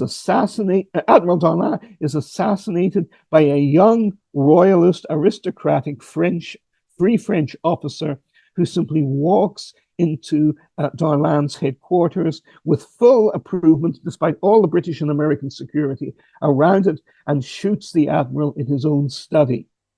And then the young officer, within 48 hours, is tried and executed at once. The Lee Harvey Oswald solution, the solution that is already being carried out by the British deep state, and which Christopher Marlowe / William Shakespeare is already well familiar with in the Scottish play and other plays. You get your murderer to do the dirty deed, and then you kill him. By the way, the methodology is much older than Elizabethan England. It can be found in the Hebrew Bible, in the accounts of King David, when everyone who stands between King David and the throne meets a sticky end. And then King David is so outraged by the crime that he has the assassins executed immediately before any awkward questions can be asked of them. And then in best Al Capone Chicago style, King David offers a massive, honorable funeral to the poor victim of the assassination. Perhaps coincidentally, perhaps not, because he already was a beloved figure in France, General Leclerc is given such a funeral by the governments that could not have waited quickly enough to get rid of him. And 5 years after he dies, when a pro-DeGaullist government is finally in power, they make the point of posthumously raising General Leclerc to being a Marshal of France, an honor that General de Gaulle never received himself, nor never even asked to receive. Of course, de Gaulle being de Gaulle, he was bigger than any Marshal of France. But again, do we have hard and fast evidence here? No, we do not. But we do have a pattern here, which we have already seen in the last assassination in 1942.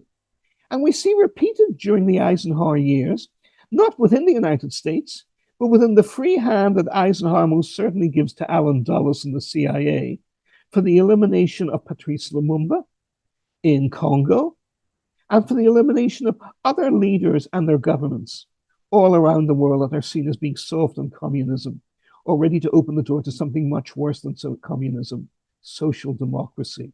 We can't possibly have that now, can we? So, Here is one of the great figures in modern French history, and he is very important on many grounds.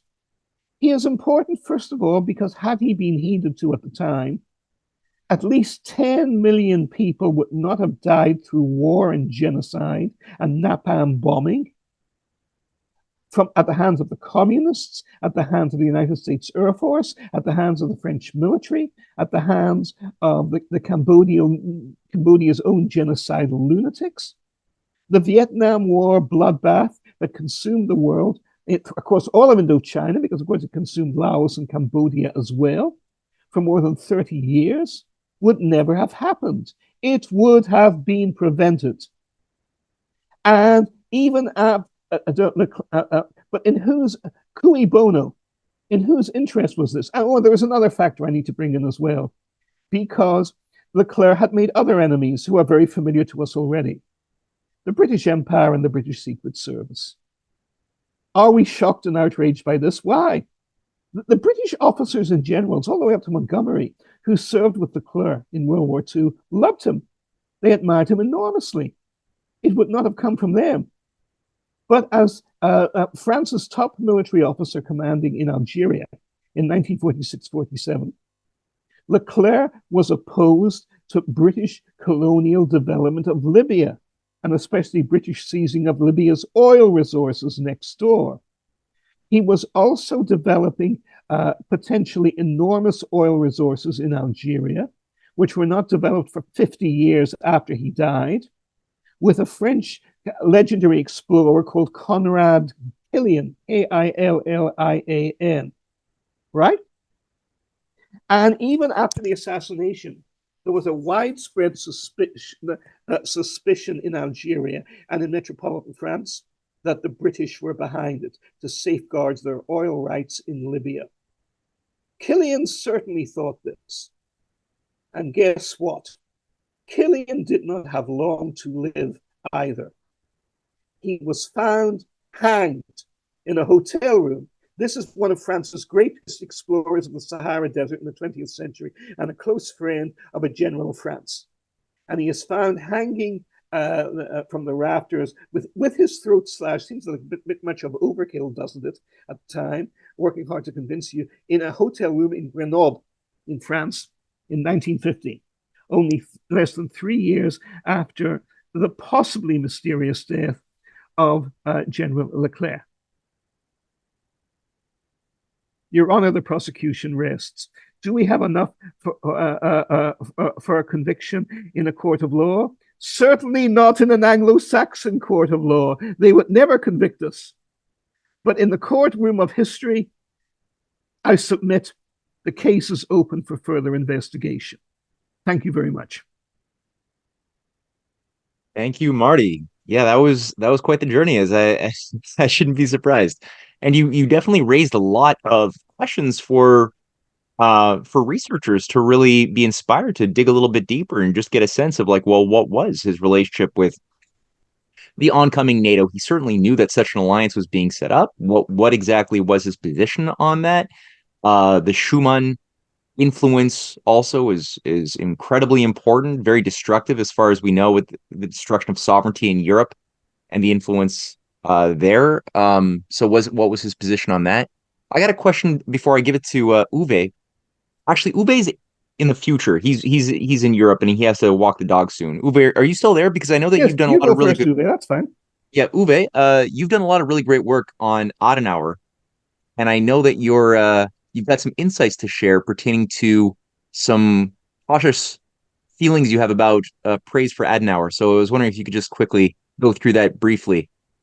Right. So, thanks, Marty, for the wonderful presentation, which I really enjoyed because it touched on stuff which I hadn't a clue about for the most part, except for maybe the little bit of praise which you had for Adenauer.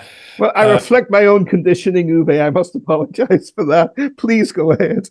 Right. And that's exactly what I was conditioned on as well. So therefore, it's been just the road of discovery which I've undergone the past few months or years, which has led me to a reconsideration of various historic figures, especially from Germany.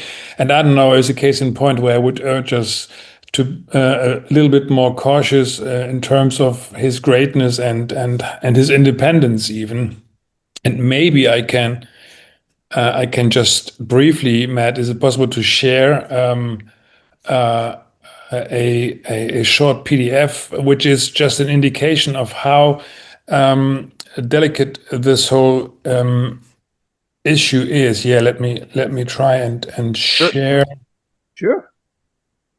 Hang on, screen share. Where we are.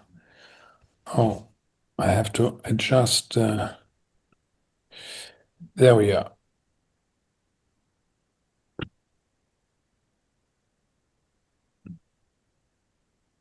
Sorry, hang on. There's the left corner, which is I cannot get it.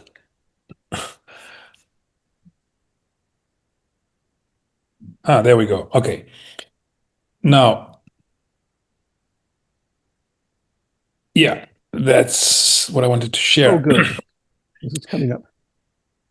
So this is an excerpt of or a PDF a print from the database. So it's not clickable at this stage, but it may serve to show the connections or some of the connections which are relevant in terms of adjusting or judging Adenauer, who is of course here in the center, right?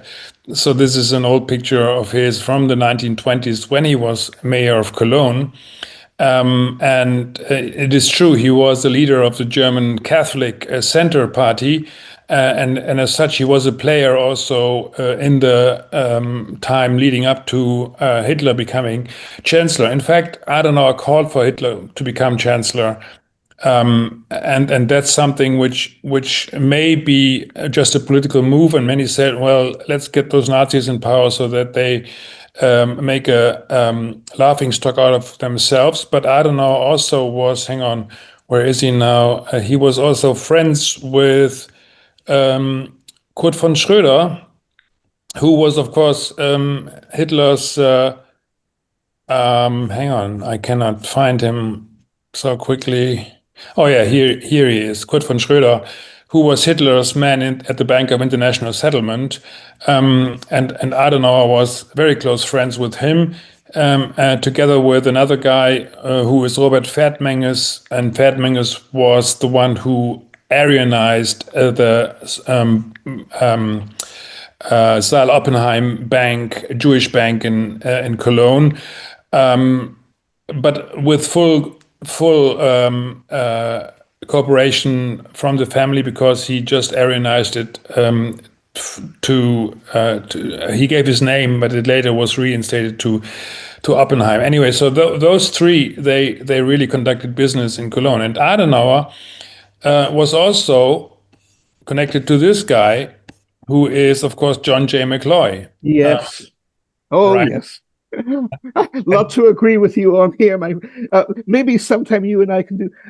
Please, first of all, Uwe, take my email from Martin. Let's get in direct contact on this because maybe even we can do a joint podcast together on this because I have lots of stuff on him and on Alan Dulles and on the American. Yeah, German let's do that, Marty, with a Beyond Geopolitics featuring Uwe as our guest. Oh, that's a wonderful idea, Matt. Yes, please. Okay, Uwe, you ready for that? Or we're gonna call on you to do a little Beyond Geopolitics with us soon. Okay.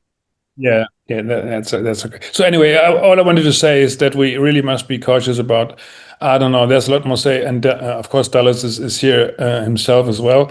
And there's another item here, which is the Octagon Trust in Liechtenstein, which was, of course, black money, which was taken from the Nazis in 1944 after the Strasbourg Maison Rouge event. But this is just an inclination or just an indication that we ought to be a bit more cautious about what role Adenauer exactly played. There's a lot more in that. Yeah, we're gonna definitely fill up a good show. This is good. All right, I'm looking forward to that. All right, Stephen had a thought on Vietnam to share. Stephen. Well, so I've got that, and I've got another big question too. I'm already a super lecture, loved it as always. Um, with regards to the hostility, the domestic hostility that Leclerc encountered with his views on Vietnam and how to extricate from it, is it possible that there was, for lack of a better term, a French connection dimension to that, in that there was an entity within France that controlled the opium heroin side of things, and that he was threatening that? I never even thought of that, Stephen, but of course there was such an entity. It is the Union Course. And it is of central importance to this. It is of central importance to the Kennedy assassination, because the most reliable evidence we have, and a lot of serious scholarship has been published on this, is that the actual hit team, backed and protected and recruited by the CIA, that actually carried out the actual killing shots from the grassy knoll, were Union Course operatives, at least two of whom lived for at least 30 years afterwards, and as far as I know, died in their beds. The work of Anthony Summers on this, he did an extraordinary series which actually ran on British television in the 1980s, 90s, but I think it might still be available, most of it at least, on YouTube, The Men Who Killed Kennedy. It's not the last word on this, but it's a very important word on this, and a lot of effort has gone into trying to discredit Anthony Summers, which is also very interesting. But the Union Course is at the heart of this.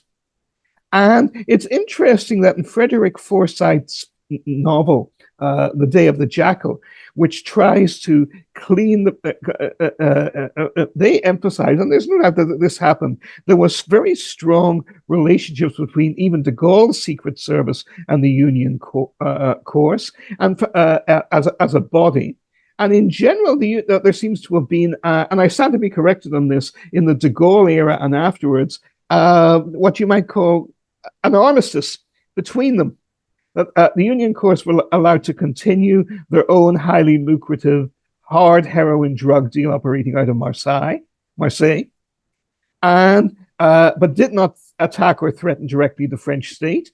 And in return, they cooperated with de Gaulle and the French de Gaulle's own loyal security services in suppressing the assassination threat and the attempt to destroy the Fifth Republic by the secret army organization, the OAS, and the CIA and British Secret Service, both of which backed it. So the Union Course is still around today. It's an enormously powerful and important player. I came happily not within direct contact of it, but a very improbable indirect contact with it back when I was starting out as a graduate student in London, not because of my studies, but I was living in a bedsit at 75 Earl's Court Road, London. And the guy who I was breaking up with my girlfriend at the time, which was very painful to me. And the guy who was living next door to me, who became my drinking buddy for several months, as I was his, was an amateur cartoonist for a long forgotten and gone now British, not quite soft porn, but a girly mag called Titbits, and he was a cartoonist for them, right? But he was also a U.S. Army Vietnam vet whose ambition was to become a hitman for the Union Course, not for the mafia, or for the CIA, but for the Union Course. And he may well have done so.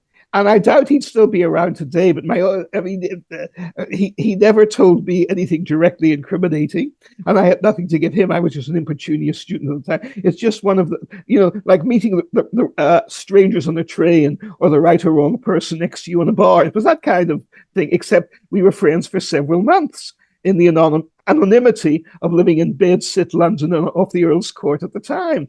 But that's how close I never came, I'm glad to say, closer to the Union Course than that. But I have a healthy professional respect for them, I hasten to add.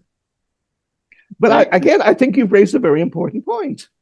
And it bears looking at. There's so much here that bears looking at. But that point you've raised very much bears looking at. Thanks, Marty. Matt, I've got another question, but I'll surrender the floor. And if there's time at the end, just ping me again. Or we'll email. Okay. Well, no. I think that there will be time probably. But yeah, let's get over to Petey, and then we'll give you the follow up after that. Oh, hi, Marty. Thanks, amazing talk. I've got three things, please. I wanted to know why was the Algerian War of Independence so brutal? Why did they resist it so much?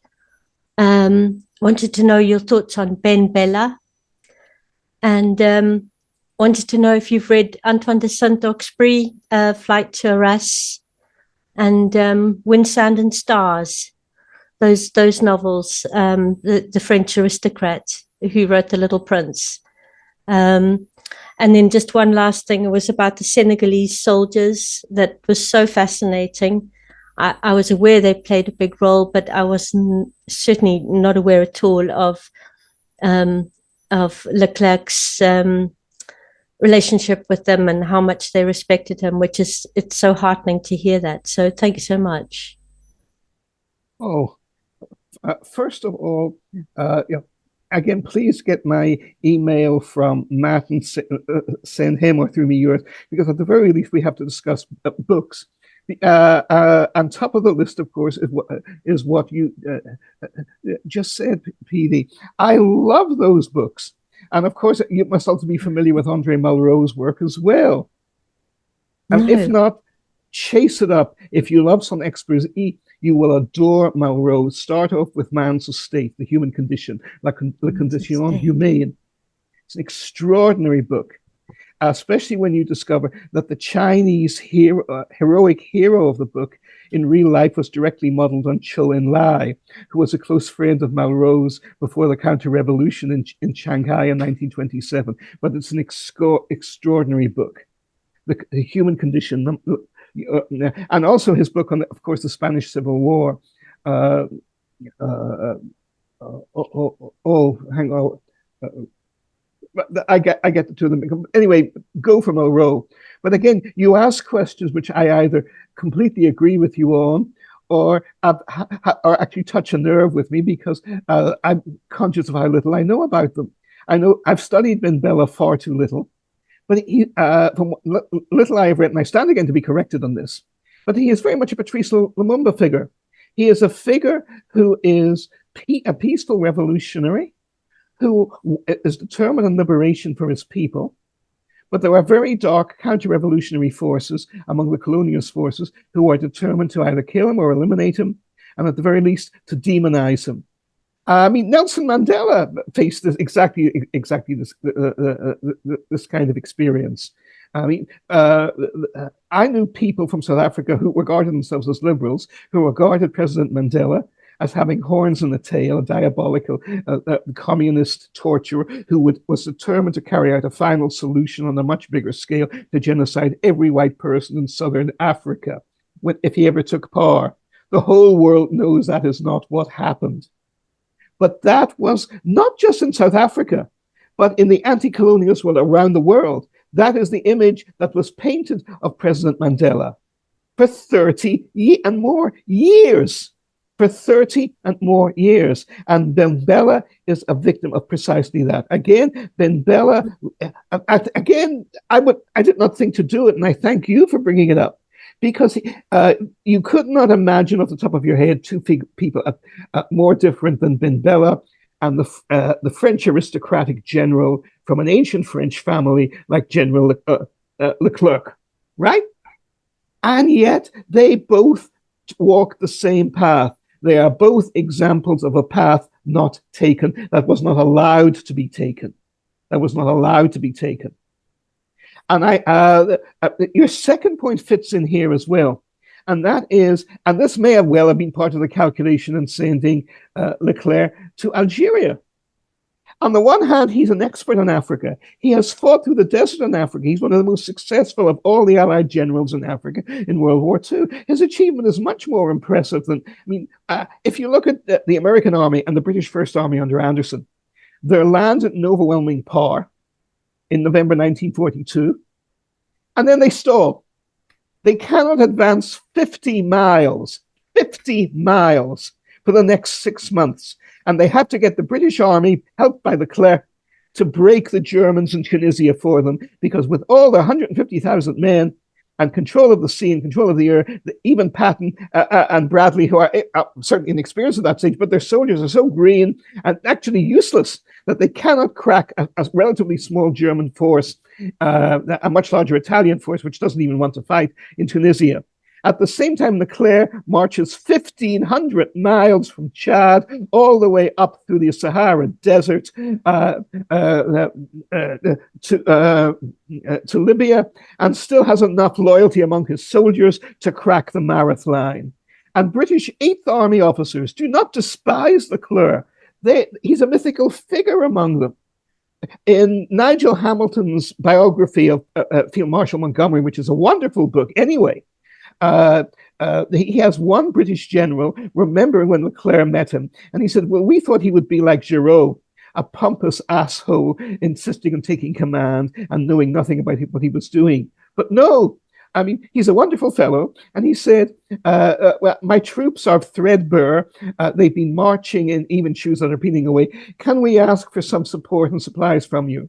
And the Eighth Army officers think, well, this is a good fellow, and he's on our side, so we've got to help. But oh no, what are his impossible French demands going to be? And the demands were, could you possibly have a couple of mitrailleuses, a couple of machine guns for us? Oh, and yeah, and deux canons, and a couple of artillery pieces. 75 millimeter would be fine. You don't even need 155 millimeter, but we're used to operating with 75 millimeters. And the British couldn't stop laughing, because they said, of course, generally, are there not 100 other things which we'd be very happy to give you? And then one British officer describes Leclerc, and you know the British as well as I do. From an English gentleman's point of view, this is the highest praise you could possibly give. He was a very English Frenchman, Leclerc. Isn't that wonderful? Isn't that wonderful? He was a very English Frenchman, right? So the Eighth Army people who served with him adored him. They were loyal to him. It did not come from them. But when it comes to the City of London, and most of all, British Petroleum and the oil interests who play dirty, who at that time were still determined to keep full control of Libya as a nation and of the oil in Libya. And remember, Libya remains very much under the neo-colonial thumb of the British, and they never let the French in. They allowed the Italian in with Total as a bit of a front man, because they couldn't even then speak much Italian, and they needed some Italian people to work with the Libyans for them. But they never let the French into Libya. And this was with Ernest Bevin as Foreign Secretary. And his opposite number was Anthony Eden, the architect of the Baghdad Pact. Eden was conservative. Bevin was a Labour Party man, but they were both passionate colonialists. They were determined to maintain British control over the Middle East and North Africa and over the oil resources, and they would stop at nothing to do it. They would stop at nothing to do it. Eden had been one of the two people, along with his successor as Prime Minister, Harold Macmillan, in sending at least 500,000, some figures estimate as many as 750,000 refugees from Stalin back at bayonet point under guns and armed guard. They were forcibly deported back in cattle trucks, the same way the Nazis shipped Jews to their deaths. They were sent back to Stalin, where there were NKVD liquidation squads to kill them at the end of World War II. One British officer, always you find again, at least in the British Army, the army people tend to be admirable. It's the politicians and the diplomats who are the evil slime. Field Marshal Sir Harold Alexander, very famous figure in British history, though very overrated as a military commander, but a decent man, does not allow one Eastern European refugee from Stalin, a single Cossack or Ukrainian or Latvian or Estonian or Pole or Slovak or Czech who had deserted from the Red Army to fight against Hitler, right? And there were no doubt some Nazis among them, but most of them were not Nazis. But they are sent back with their wives and children, and they're all killed. And they knew what they were going back to, and there are documented scenes. Alexander Solzhenitsyn documents this, of at least hundreds and probably thousands of these people committing suicide on any sharp edge they could find as they were being pushed into the trains. And there were eyewitnesses to this. And Anthony Eden, Foreign Secretary of Britain at the time, and Harold Macmillan, British Minister in North Africa at the time, were both central to commanding this and ordering it. Central to this and commanding it. So the British determination to keep Libya under their thumb and not to let the French develop the oil reserves in Algeria was very ruthless and very real. Now, Matt and Cynthia are the experts on Schuman, and I'd love to hear them on this because I know their general view of Schuman, but I don't think they knew, and I did not know until I was just looked at the dates, and I wasn't looking for this. I knew when General Leclerc died, when the fatal plane crash took place. I did not know who was Prime Minister of France at the time. Now, even with the wonderful research sources we have, thanks to Sergey Brin and Google and Wikipedia, it actually isn't as easy as it should be to find a list of the prime ministers of the Fourth Republic. I mean, you can find it in a few minutes, but you've got to be a bit ingenious to do it. It's, not the kind of thing people think about. It's not usually done. When were you last asked for any information on any prime minister of the Fourth Republic of France, 1946 to 1958? Blink and they're gone. They usually just last a few days.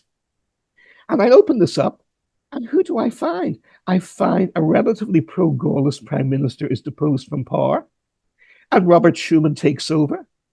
And 3 days later, after Robert Schuman takes over, General Leclerc is dead. Now, again, it's just a suggested point. It's no more than that at this point, but it is there. And without question, we know, and Matt and Cynthia, of course, have done the key work on this, but I'm very familiar with it too, and I'm sure you are. President Roosevelt would have prevented 30 years of war in Vietnam ever happening. He was determined that both Britain and France never go back to their colonies at the end of World War II. He is explicit on this as early as this is not Roosevelt in dying and he has a soft brain, which of course he didn't, but it's part of the many myths about him and slurs against Europe that he wasn't effectively the right thing. He was a dying man. He was physically weak, but mentally he was very clear to the very end. But as early as the Tehran summit with Churchill and Stalin, he deliberately joins with Stalin in demanding of Churchill that Britain decolonize its empire at the end of World War II. And he is equally determined that France decolonize its empire and that France never returns its troops, ever returns its troops to reoccupy Southeast Asia. But then FDR dies, and Harry Truman immediately fires the entire cabinet of FDR to replace them with his own people, largely because he hates them personally. And Truman was the kind of man who could never rise above his own pettiness. But of course, this plays into the hand perfectly of the CIA and the imperialists and the British and the French and the militarists. Because I'm sorry, I'm going on at far too much length here. But again, you are right. I do not know enough about Ben Bella. But the key point I do believe what I've seen is Ben Bella is a Patrice Lumumba figure or Nelson Mandela figure. He is deliberately demonized, but the real hatred of Ben Bella is because he offers a peaceful way. Because you have to demonize him, because he isn't a demon. He does want a political, diplomatic, peaceful transition if he can get it. And it is the very elimination of Ben Bella which makes this terrible war, the most frightful of colonial and anti-colonial wars, possible and inevitable in 1946. So there are huge forces in France that are opposed to decolonization. And the last point of yours, and again, all your points are absolutely central ones, and thank you for them. And that is something that actually, you just provoked me because I've never made the parallel before. In Israel, you have a divided country, half of which is nationalist, but more or less, at least in the past, has been democratic, but is increasingly tilting towards authoritarianism. And you have a totally democratic left-of-center split, very similar to France between the two world wars, in the depth of the division and the passion on both sides, and also the genuine democratic side, which is often forgotten, just as in France, very often it was underestimated too, between the two world wars. And its explanation of why the French resistance was so popular and so militarily effective and so impressive in ways that to this day Britain and America do not give it credit for. But these things apply. But you find the same thing as you found then in France, in Israel now. And in the same way, why? Because if you look at the West Bank, there is a fantasy about it. The right-wingers in Israel will only refer to it as Judea and Samaria. It was ours in the time of Abraham, Isaac, and Jacob, so it must be ours again today. And therefore, to give it up is an amputation of the faith. Better lose 1 million dead than lose Judea and Samaria. The myth of calling it Judea and Samaria supersedes reality.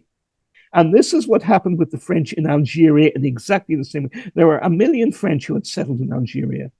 It was like settling in California, except that, there weren't that many Mexican people or Spanish people left in California, and they were swamped in numbers anyway for the first 140 years or so of the vast sweep of WASPs and white Americans from the East, what have you.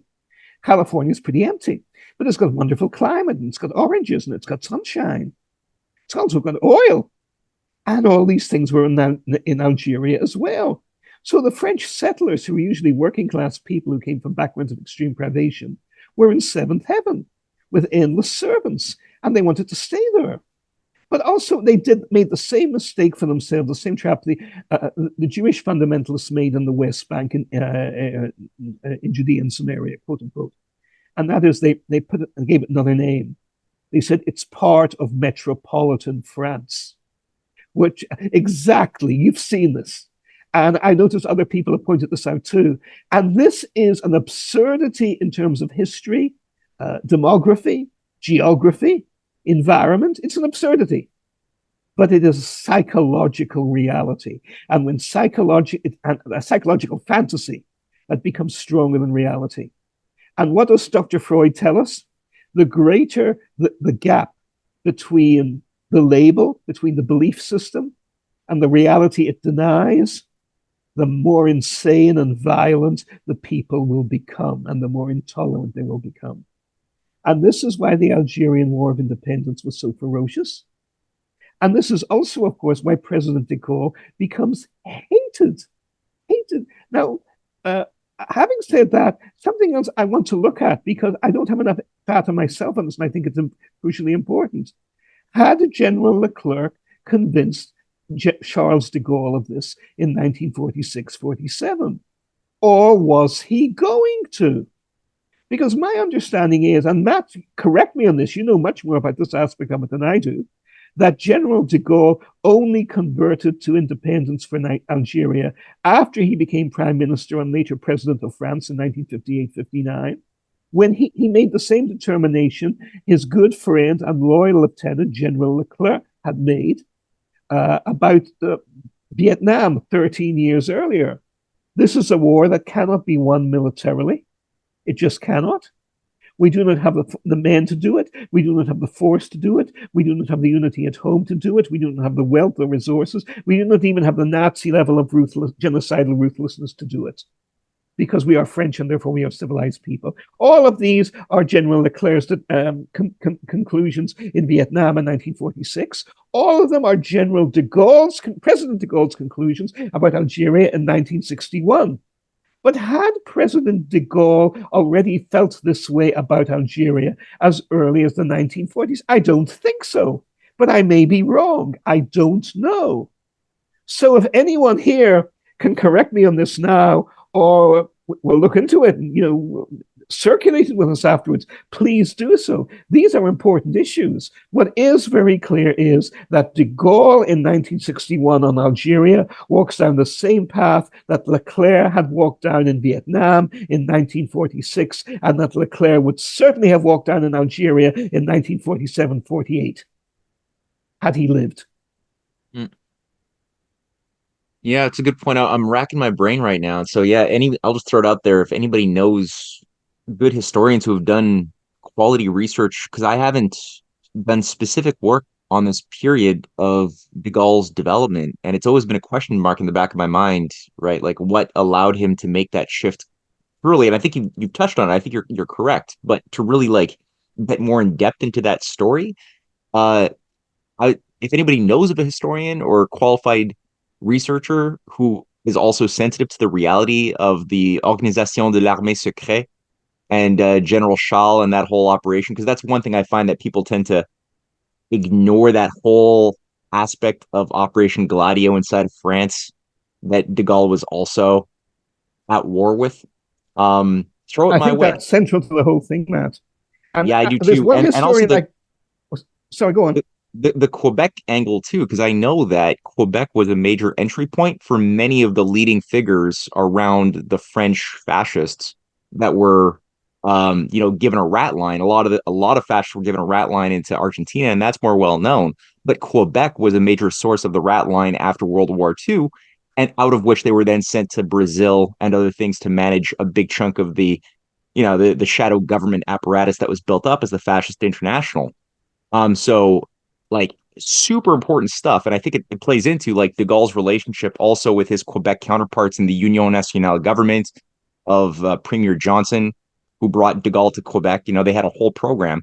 And it's difficult to find people who take this reality into consideration when they go into their research in whatever field. So I'm so hungry to find anybody with who's done this kind of work. I can make at least a suggestion here. And in fact, I Yeah. have the book here. So even after the broadcast, I should be able to find it quickly. But the finest biographer, most thorough biographer of de Gaulle I know, and of course, there are probably much even more I don't know, but is Jean Lacouture.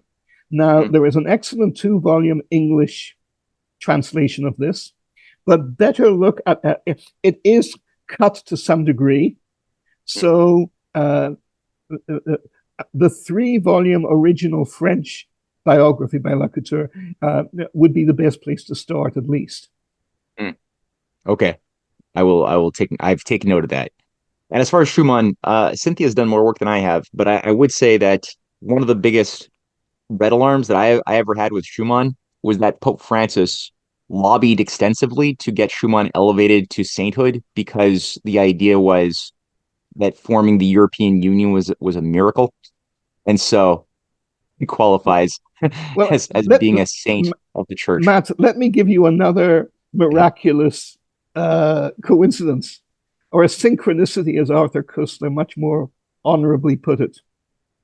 On November the 24th, 1947, Robert Schuman becomes Prime Minister of France.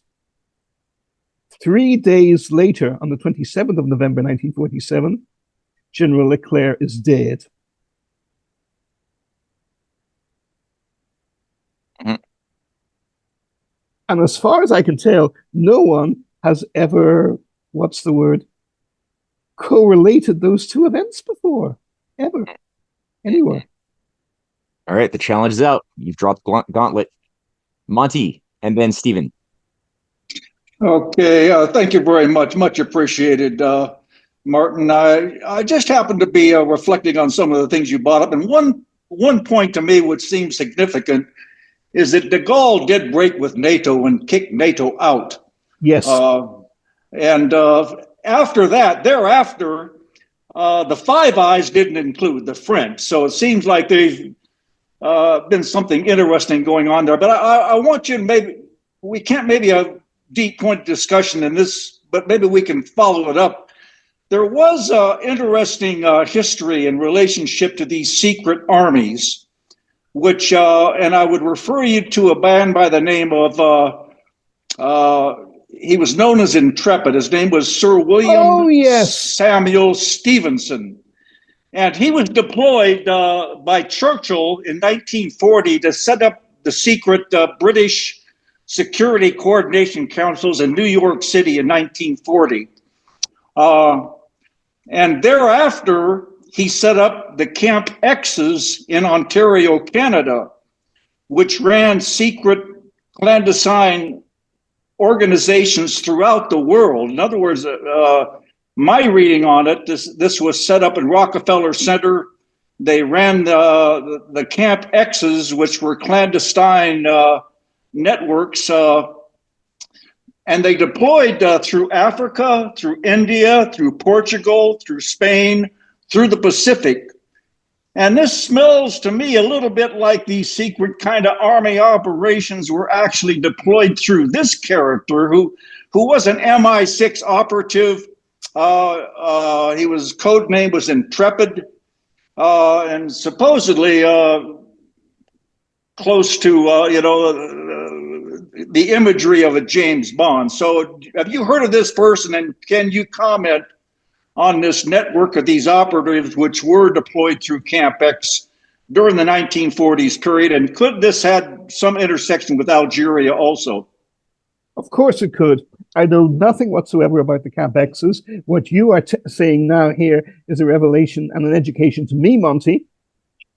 But I am very familiar, since I was a teenager, with a man called Intrepid. He is sanitized in Britain. He is a popular hero. And again, we must remember that since well before World War I, the British deep state has sanitized itself through popular fiction and drama.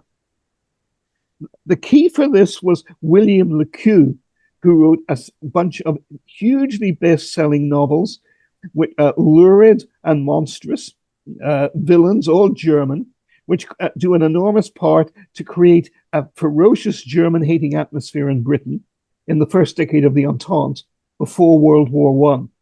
The modern version of William Le Queux fits into this story completely. He just died recently, and I loved his novels all my life. Frederick Forsyth, who wrote The Day of the Jackal. And The Day of the Jackal is an enormously important and significant book here, because what's the story of The Day of the Jackal? It is a story written with enormous authority, and it's largely true, about an OAS, a secret army organization plot, that they hire a British professional killer to assassinate President DeGaulle in either, I think, 1963. And but the novel is actually, it's largely factual. There are a lot of extraordinary things in the novel that actually took place in real life. All the other documented attempts on President de Gaulle's life referred to in the novel were real and took place exactly the way Forsyth writes about them. The enormous, unprecedented military screen to protect the president of France in the summer and fall of 1963 that Forsyth writes about was also factual and real. And Forsyth was in France at the time as an agent of the British Secret Service, doubling as a Reuters correspondent, which was then, and may well still be very much now, probably is, an acceptable cover for British senior agents to operate with around the world. So there are huge hulking question marks around that already. In fact, Forsyth's last novel, again, a great read and well worth reading, and filled with factual stuff as well, but again, clearly out to sanitize the British Secret Service, and this time to demonize the Russians, is The Fox. And it's about a brilliant young British programmer who breaks into America's deepest deep state systems and provokes an enormous reaction from the British deep state and from the British Secret Service, the American deep state that wants to stick him in a federal penitentiary forever. And instead, he's turned and used by the British deep state. Now, the irony is, this is based on reality. There was such a young man, and there was an effort by the United States to extradite him from Britain. And the legal proceedings actually in the real life, as opposed to the movie, his name was Gary McKinnon. And what he was looking for was evidence of that America had already developed anti-gravity and zero gravity, really wild stuff, right? And he claimed that he didn't discover this, but what he did discover, he claims, was evidence that the United States has an advanced technology space fleet operating around the solar system. Now, again, I don't ask you to believe that. Nobody believes it, but he believed it. And what's much more important is he had penetrated, he claims, American deep systems, and the American government didn't laugh it off. They tried to extradite him, And the lady who protected him in real life was the future Prime Minister of Britain, Theresa May. Now, in the novel, in Forsyth's novel, there's no space fleets or blah, blah, this, that, and the other. But the autistic, young, brilliant British hacker is incredibly like the young Scottish semi-autistic and computer genius Gary McKinnon, who's now in his 50s and is still alive in Britain today. And the politician who recognizes his quality and recruits him to work for the British Secret Service is clearly based on Theresa May, who was Home Secretary at the time and becomes Prime Minister, just as her counterpart does in the novel. So Forsyth's speciality has been to take extraordinary events that the British deep state was involved in and sanitize them, scrub them, and make them look wonderfully, impeccably clean. At the same time as producing best-selling novels from him. But also he's always enjoyed the deepest cooperation from the British deep state and from Britain's special weapons services, especially the Special Earth Services and other specialized regiments. So do I know anything more on this? No, of course I don't. But it makes you wonder. It makes you wonder. Stevenson is a real figure. He wrote his memoirs. Supposedly serious clinical historians despise the books as being exaggerated fairy tales, and they may well be.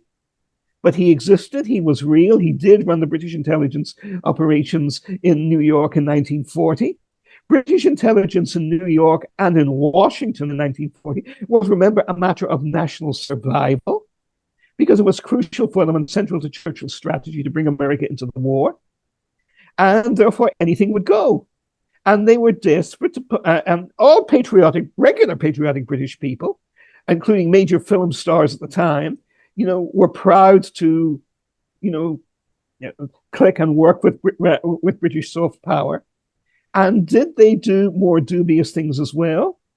We don't know to this day, but they may well have done. They may well have done. So again, not Monty.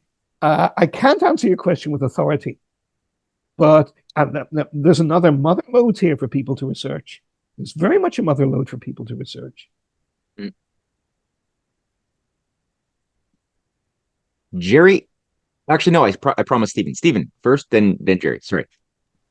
Okay, I'll try to be quick. Marty, I threw a couple of articles in the chat that may or may not interest you. The first one has to do with an Air Italia 870 crash, that it's alleged that the French tried to assassinate Gaddafi flying back from Europe, and they got the wrong thing, and that the Italian intelligence tipped Gaddafi off. So it's kind of an interesting article. It's a little bit obscure, but I don't know if you were interested or not. I also threw in a 2012 article about McKinnon and Solar Warden that the Huffington Post put out. My question was, going back to Leclerc's death and the suspicion that someone had a hand in it. It wasn't natural. You mentioned Conrad, I think is it Ilias, the explorer's friend? Yes, exactly. I know you mentioned the Patton Third Army had great respect for him. There's some who suspect that Patton's end wasn't completely natural in an accident as well. I can think of Buzz Burling, the Canadian fighter ace at the end of World War II before he could fly off to Israel. Do we put that in a larger context that there was a post-World War II vision that this deep state had, and that actors who would be a threat to it were systematically eliminated when they arose? I think you ask exactly the right question as always, Stephen. And I'm familiar with a couple of aspects of this, especially the Patton one, which there are many theories about. And just like I'm fascinated by that the way I am with the Loch Ness Monster or Jack the Ripper. The more bizarre, even if improbable the solution, the more attractive the mystery. But in the Patton case, we can be a bit more complex. We can be a bit more specific. The actual accident that crippled Patton was without question an accident. The sergeant who was involved in putting either a cart or whatever it was in front of the way that forced the collision that broke Patton's neck admitted to it, was shattered by it. Patton personally called him in and forgave the guy. He went back to the US afterwards. There was never a hint of either deep state involvement from the US or of other players being involved in that at the time. That was clear. And Patton was very familiar with this himself. However, while Patton was in hospital, Patton, although he's supposed to have an irrecoverable injury, tends to recover towards the end. And there had been several bizarre attempts to kill Patton in the month or two before that. It appears to have been done by the Soviet special forces, who regarded this Patton as the most dangerous threat to starting a war which they were afraid they would lose, because they were exhausted after World War II, and the American army, while in Europe, was still at the peak of its power.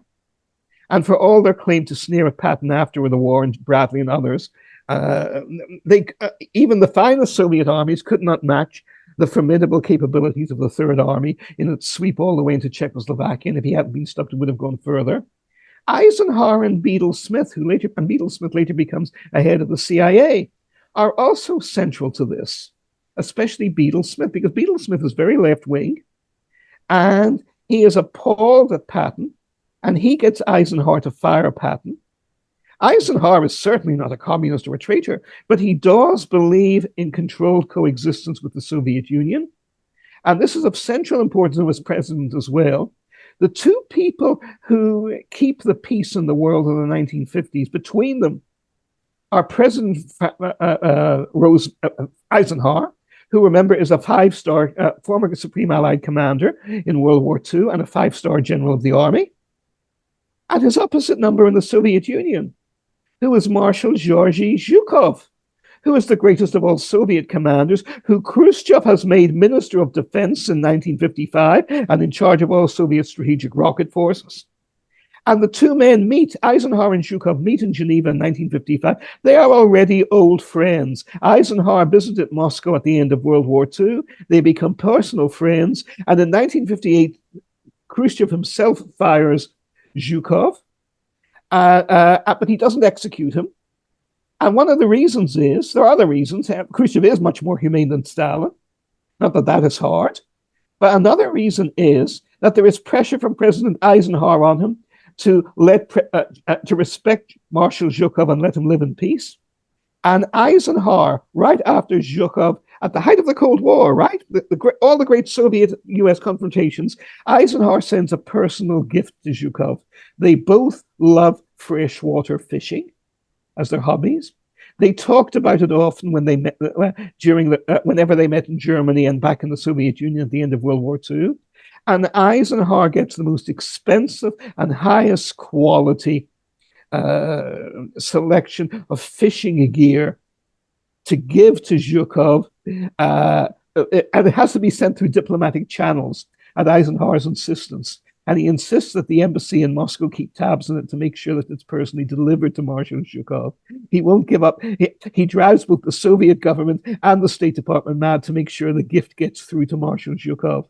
And Zhukov treasures those gifts for more than 15 years until he finally dies, the day of his death. He treasures those gifts from Eisenhower. Now, this does not mean, of course, Zhukov was an agent of the United States. He was not. Nor does it mean that Eisenhower was an agent of the Soviet Union. He was not.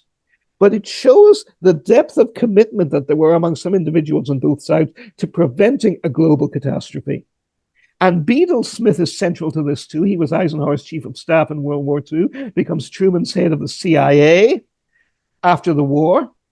And there were certainly suspicions among American conspiracy nuts that not just the CIA killed Patton, but that Beadle Smith would have done so. Now, I don't know enough about this. I think these are very thin threads, but they are still suggestive ones. And they are there. They are there. And again, if it doesn't make you think, it ought to. If it doesn't make you think, it ought to. And again, I stressed before, we've already had Eisenhower in this in a different way, because Eisenhower is central to the assassination of Admiral Darlan in 1942, which is carried out with the full knowledge of DeGaulle, who wants Darlan removed too, but is actually operationally carried out by the British Secret Service probably with Gaulle's help. But there is even one diarist in the British Foreign Office in London who's dealing with the French desk and the Free French desk, who is disgusted by having to make a deal with Darlan because Eisenhower has pulled the US into it. And then Darlan is murdered, and his killer, a young idealistic French officer, was executed at once. And this British officer writes in his private diary at the time, it's not exactly a smoking gun, but it's a very thought-provoking phrase. He said, "This is what happens when you compromise with evil. You have to go further down the path. Because we made a deal with a wicked man," meaning Darlan, "a brave and good and patriotic man, the very best of men, the young aristocratic officer who shot Darlan, a very good, the best of men, has to die when he doesn't deserve to, because to eliminate our previous mistake." Who made the previous mistake? It was Eisenhower.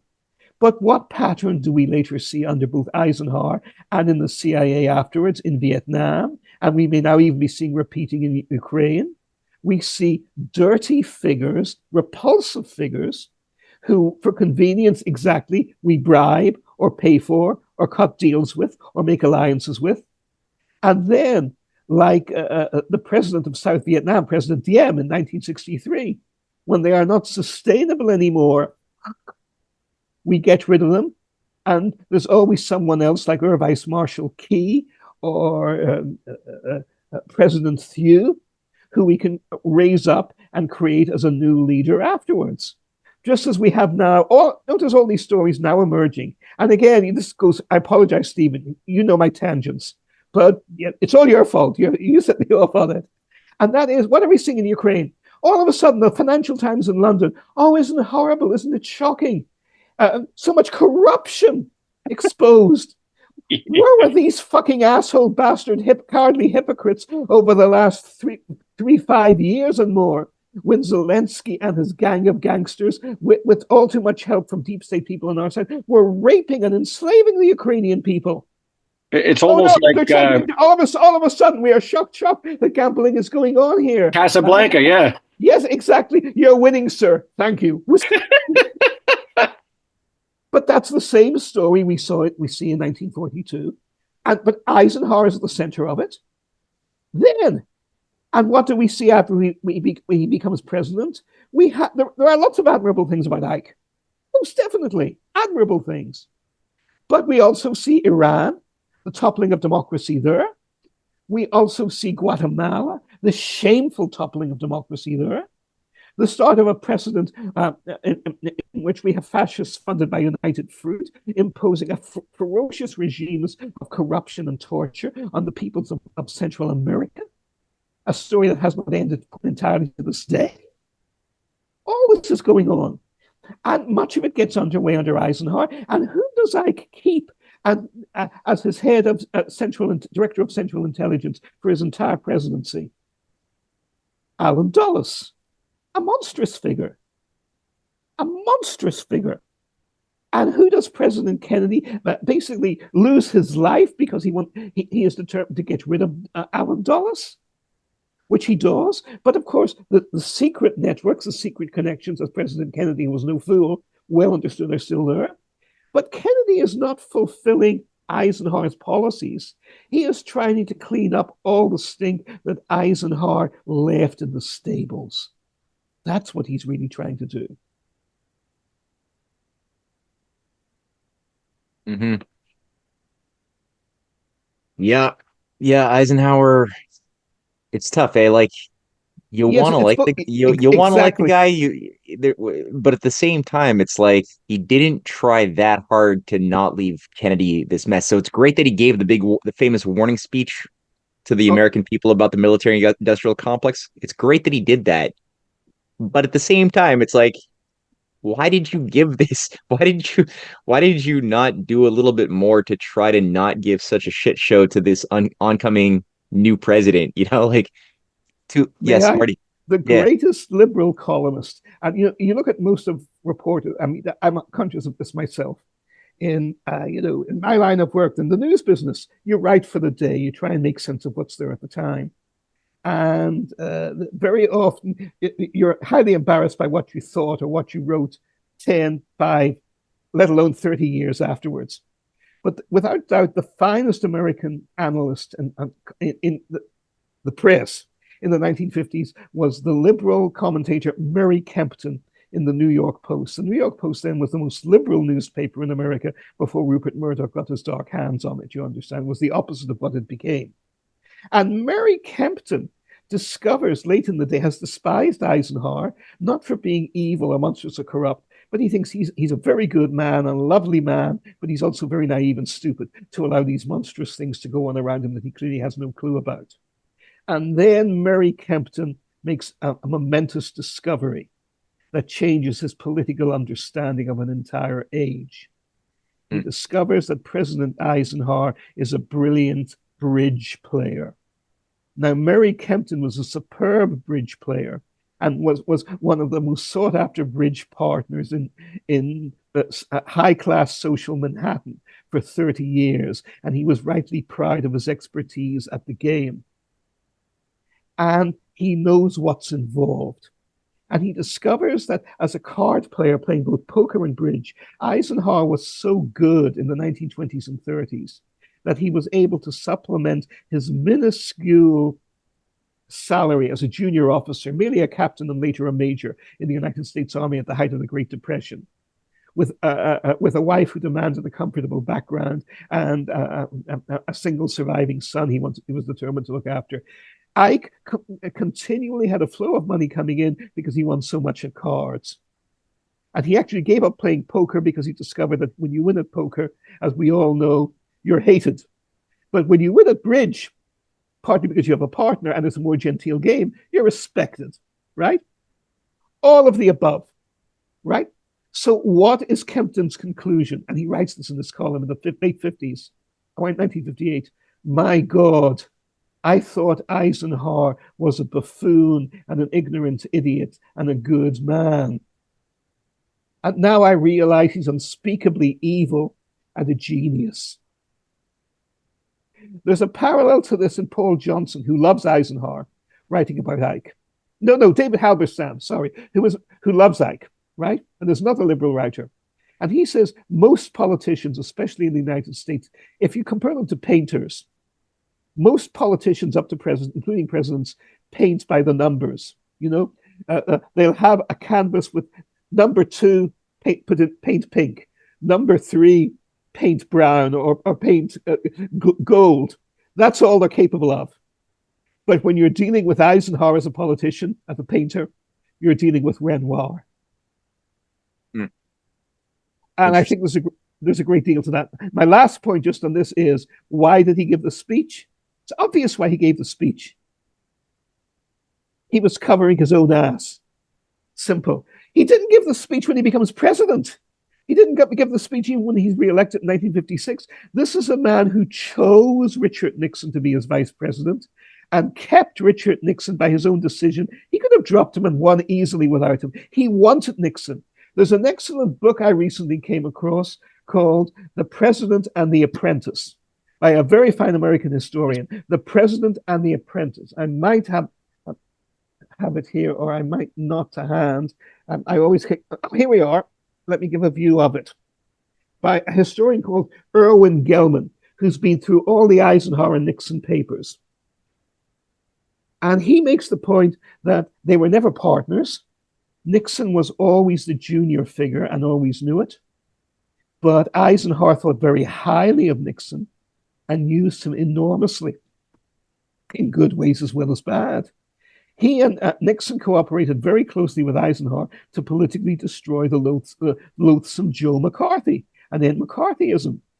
But this was only after both Eisenhower and Nixon had tried to work with McCarthy for a couple of years and decided that he was such an asshole and such a wild man and such an ugly creature that it was impossible to work with him. Finally, politically destroy him instead. And once a decision was made, within 6 months, McCarthy was gone. He was censored by the Senate. He was blocked out of all newspapers systematically, and he'd even been frozen out of the Republican Party. Nixon, in many respects, was a very good man, much better than he was given credit for. He was the driving force for desegregation in the United States in the 1950s and civil rights. I mean, all of this is in the papers and the books. He's never given credit for it, but he's there. Truman also, by the way, gets credit for desegregating the U.S. armed forces. He did not raise a finger to do so. Truman issues the order to desegregate the armed forces. Everybody assumes it's been done. But the U.S. Army fights the Korean War with totally segregated forces. Eisenhower becomes president, and I was proud of being conservative with a small c on social as well as economic issues. But he is, according to his lights, also an honorable man. And Eisenhower has assumed that the armed services had been desegregated. Everybody did. But now he comes back to take over as commander-in-chief, and he discovers nothing has been done. And he says, this is outrageous. If the forces had been state segregated, I would have kept them segregated. But the order was given. All African-American citizens of the United States believe it's been done. And the morality and credibility of the United States government is on the line. So it is Eisenhower who systematically and completely desegregates the armed forces of the United States. To this day, no liberal historian will recognize this or give him credit for it. They all swallow the lies that Harry Truman was a good and decent man, which he was not. All people are complex, and Ike certainly has his dark side. But Ike's heroic and decent side are far more impressive than Truman's. Far more impressive than Truman's. But at the same time, you know, the warning against the military-industrial complex. What was the level of military spending under Eisenhower? 10%, not just a budget, but a GDP every year. It is the highest figure it has ever been in history. Far higher than it was even under Truman, far higher than it ever was under Kennedy and LBJ, or even Nixon, far higher than it even was in the build-up under George W. Bush or Ronald Reagan. Far higher. And Eisenhower gives the military everything they want and can imagine. And then at the very end, he conveniently makes the speech. Because he's a cynic and a hypocrite and a political genius. He has the highest of political intellects. So, and having said that, he's still a lot better than Truman. I'm not out to, reestablish Truman. As you pointed out, Matt, if FDR had lived and Truman had not taken over, we would have had no 30 years of war in Vietnam. None of it. Yep. Thank you. All right, Jerry, last question for you. Okay, I hope you can hear me. I've been having big problems with my internet this afternoon. I missed a lot of your talk, Martin. But I just got to thank you. That was brilliant. And you've opened up a whole can of worms that I'm going to be working on for the next 100 years. I hope I live long enough to be able to read more of your revelations, Jerry, because you'll find them. Oh, they'll just put a chip in our head and we'll live another 100 years. But I never knew about Leclerc. I want to thank you for that, especially with him in Indochina, in Vietnam. And that quote you gave of his, that, what was it? Anti-communism is a useless tool unless the problem of nationalism. This is brilliant. It's absolutely brilliant. And you got me thinking. I'm going to give you what's going on in my head, and then I'll let you comment. That with him there in Vietnam thinking this, see, the real problem was China, because the whole West, after the war, their whole policy was they were going to throw in with the gangster Chiang Kai-shek, or as the American generals called him, Chiang Kai, show me the check. But so if you had this kind of thinking with Leclerc that would get into there, you'd bugger up their whole operation. I mean, there's a book, James Bradley writes a book, The China Mirage, very good. And it's, it's kind of saying that our intelligence of China was wrong, it was mistaken, but I don't think that. I think it was deliberately so, because they wanted Chiang Kai-shek to become the dictator of mainland China. to a certain extent, they did underestimate the genius of Mao, and Mao kicked him out of there. The other point that I discovered in my research is that in 1924, when Sun Yat-sen was reorganizing the Kuomintang, a couple of young guys were joining him. One of them was a guy named Mao Zedong. He joined the Kuomintang, and another youngster was named Ho Chi Minh. And the two of them worked together, I think it was in the propaganda department in Canton under Dr. Sun Yat-sen. That was in 24, the year before he died. So there is that real strong connection between Ho Chi Minh and Mao Zedong going back to 1924.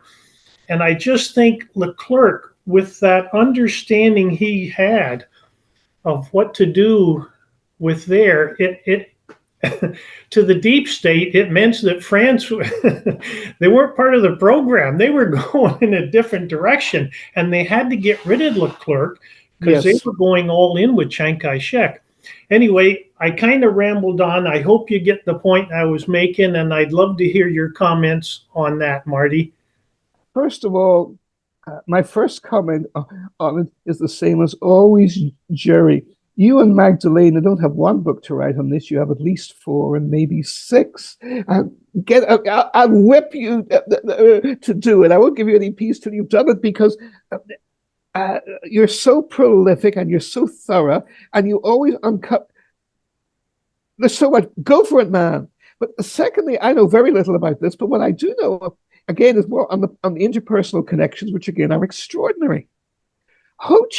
First of all, the wonderful quote from Leclerc, a triumph of research, you'll agree, that I discovered it.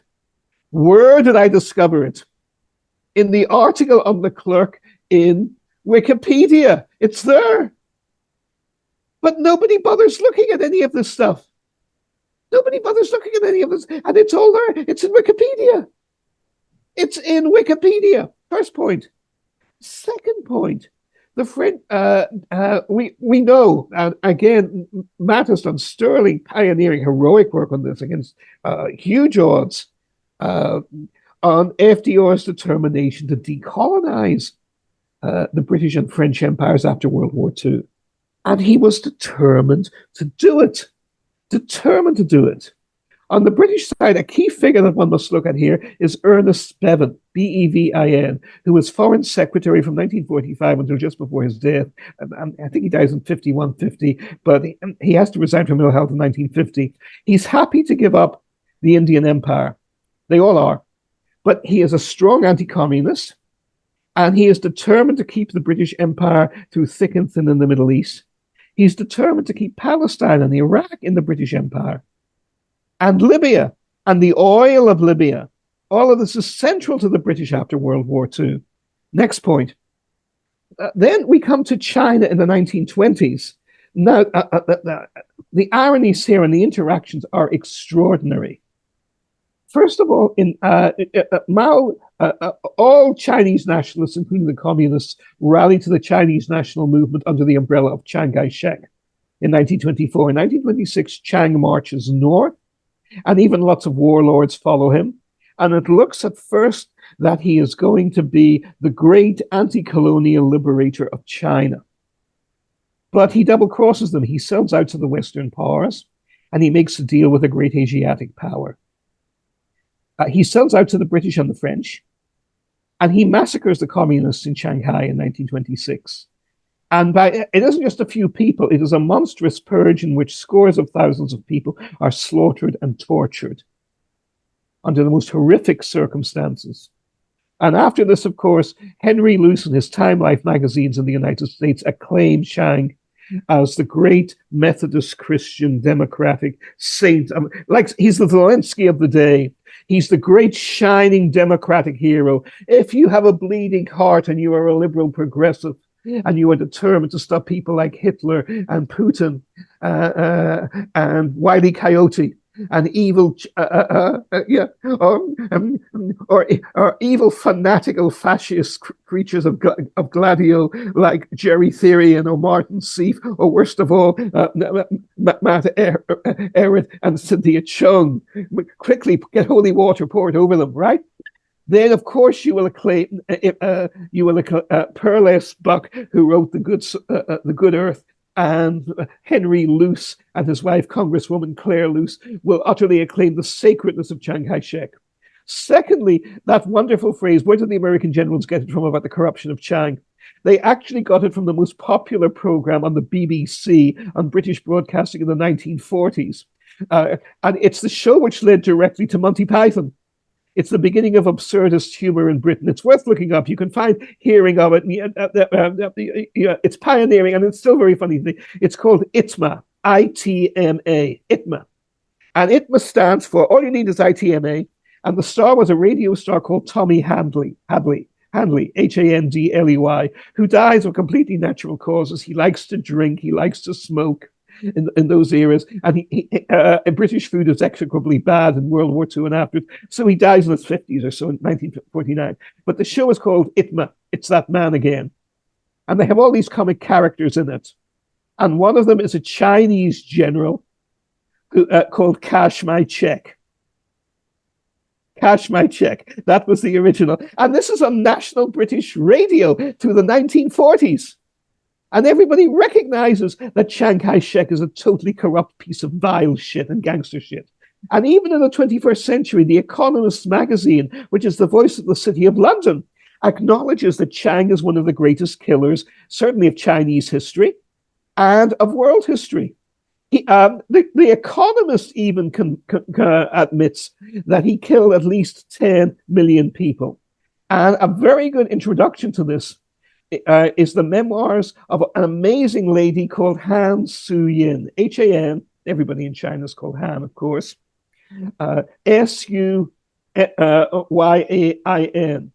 And her memoir, she was married to and repeatedly brutalized and raped by one of Chiang's younger up-and-coming generals. She, of course, eventually left him, raised her children separately, and became an enthusiastic supporter of Mao Zedong. And also, in many respects, she was blind to all the horrors and sufferings of China that separately happened under Mao, which are a different story. But as a testament to the horrors of life under the Chiang regime, go to the writings of Han Su-yin.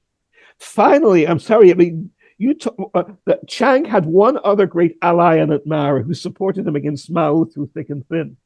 A man who admired the cynicism and ruthlessness and ferocity and thoroughness with which Chiang exterminated the communist movement and the democratic socialist movements alike in China in 1926. A man who understood how to get power and how to keep it. Joseph Stalin. Through World War II and after the war, Stalin did not support Mao. He supported Chiang. He backed the loser in China. And when Mao visits China for the first time in 1949, the tension between the two men is palpable. And you should look up in there's a book on China. There are several marvelous books on China-Russia relations. One of them by a wonderful British writer, hopefully still alive, called Philip Short, who's also written an excellent, serious biography, not wild and over the top, but a serious biography of Vladimir Putin, the most evil-handed thing I've seen outside Russia on Putin, by Philip Short. And in the 1980s, he wrote a book on Russia-China relations called The Dragon and the Burr, which are excellent on this. But most of all, go to Harrison Salisbury, Salisbury, who of all things was the veteran New York Times correspondent and an outstanding one. They would never hire him today or in the past 50 years. They hated him even at the time. He was sneered at by all the bright-up liberal democratic anti-communists in the 1950s. But he was the chief New York Times correspondent with the Red Army through World War II. And he was their chief correspondent in Moscow and arguably the finest of all correspondents in Moscow. And I have been a correspondent in Moscow for American papers. And Harrison Salisbury was the very best of them. amazingly good. And as early as 1949, he predicts the Sino-Soviet split 10 years before it actually happened, because he simply looked at the body language and obvious personal distrust and loathing between Stalin and Mao. Mao knew Stalin had supported Chiang against him all those years. Stalin, remember, loves betrayal. He sold out all the communists of Germany and Central Europe to Hitler under the Nazi-Soviet pact. And before that, Arthur Koestler writes about this in Darkness at Noon. And Stalin loved the way Chiang had eliminated his own troublesome pain in the neck Trotskyites, because that's the way Stalin saw it. Stalin wanted revolution in one country. He didn't want to get all the rest of the world to invade Russia again, as Churchill had tried to get them to do in 1919. So he hated Trotsky and the Trotsky idea of global international revolution. And that's the way he looked on Mao at the time. And he didn't take Mao seriously until the mid to late 1940s. The Chinese did this all by themselves. They did it all by themselves. And another of the great achievements of President Roosevelt was that President Roosevelt and General Marshall prevent us charging into China in the 1940s to support Chiang, the way Time Life magazine and Douglas MacArthur and people like Atchison all wanted to support Chiang against the big, bad, evil communists. And Truman was even wobbling that way after 45, but by then it was too late. The two men who prevent us making an even more colossal scale, which would have started a new world war, a full world war in the mid-1940s, were two men. And they were President Roosevelt himself and General George C. Marshall, who FDR sends on a mission to China. And Marshall comes to the same conclusion in China. I mean, I never planned on saying that, but the fit with Leclerc is amazing. Marshall comes to the conclusion in China, Chiang cannot be saved. This is a monstrous, fascist, violent, vicious, ugly, corrupt dictatorship regime, and it cannot be saved. And we should try and keep the communists out and working with democratic forces, but we cannot do it by propping up Chiang. Chiang cannot be propped up. It is the same, a political solution must be reached, and it is the same conclusion that General Leclerc came to in Indochina only a year or so later.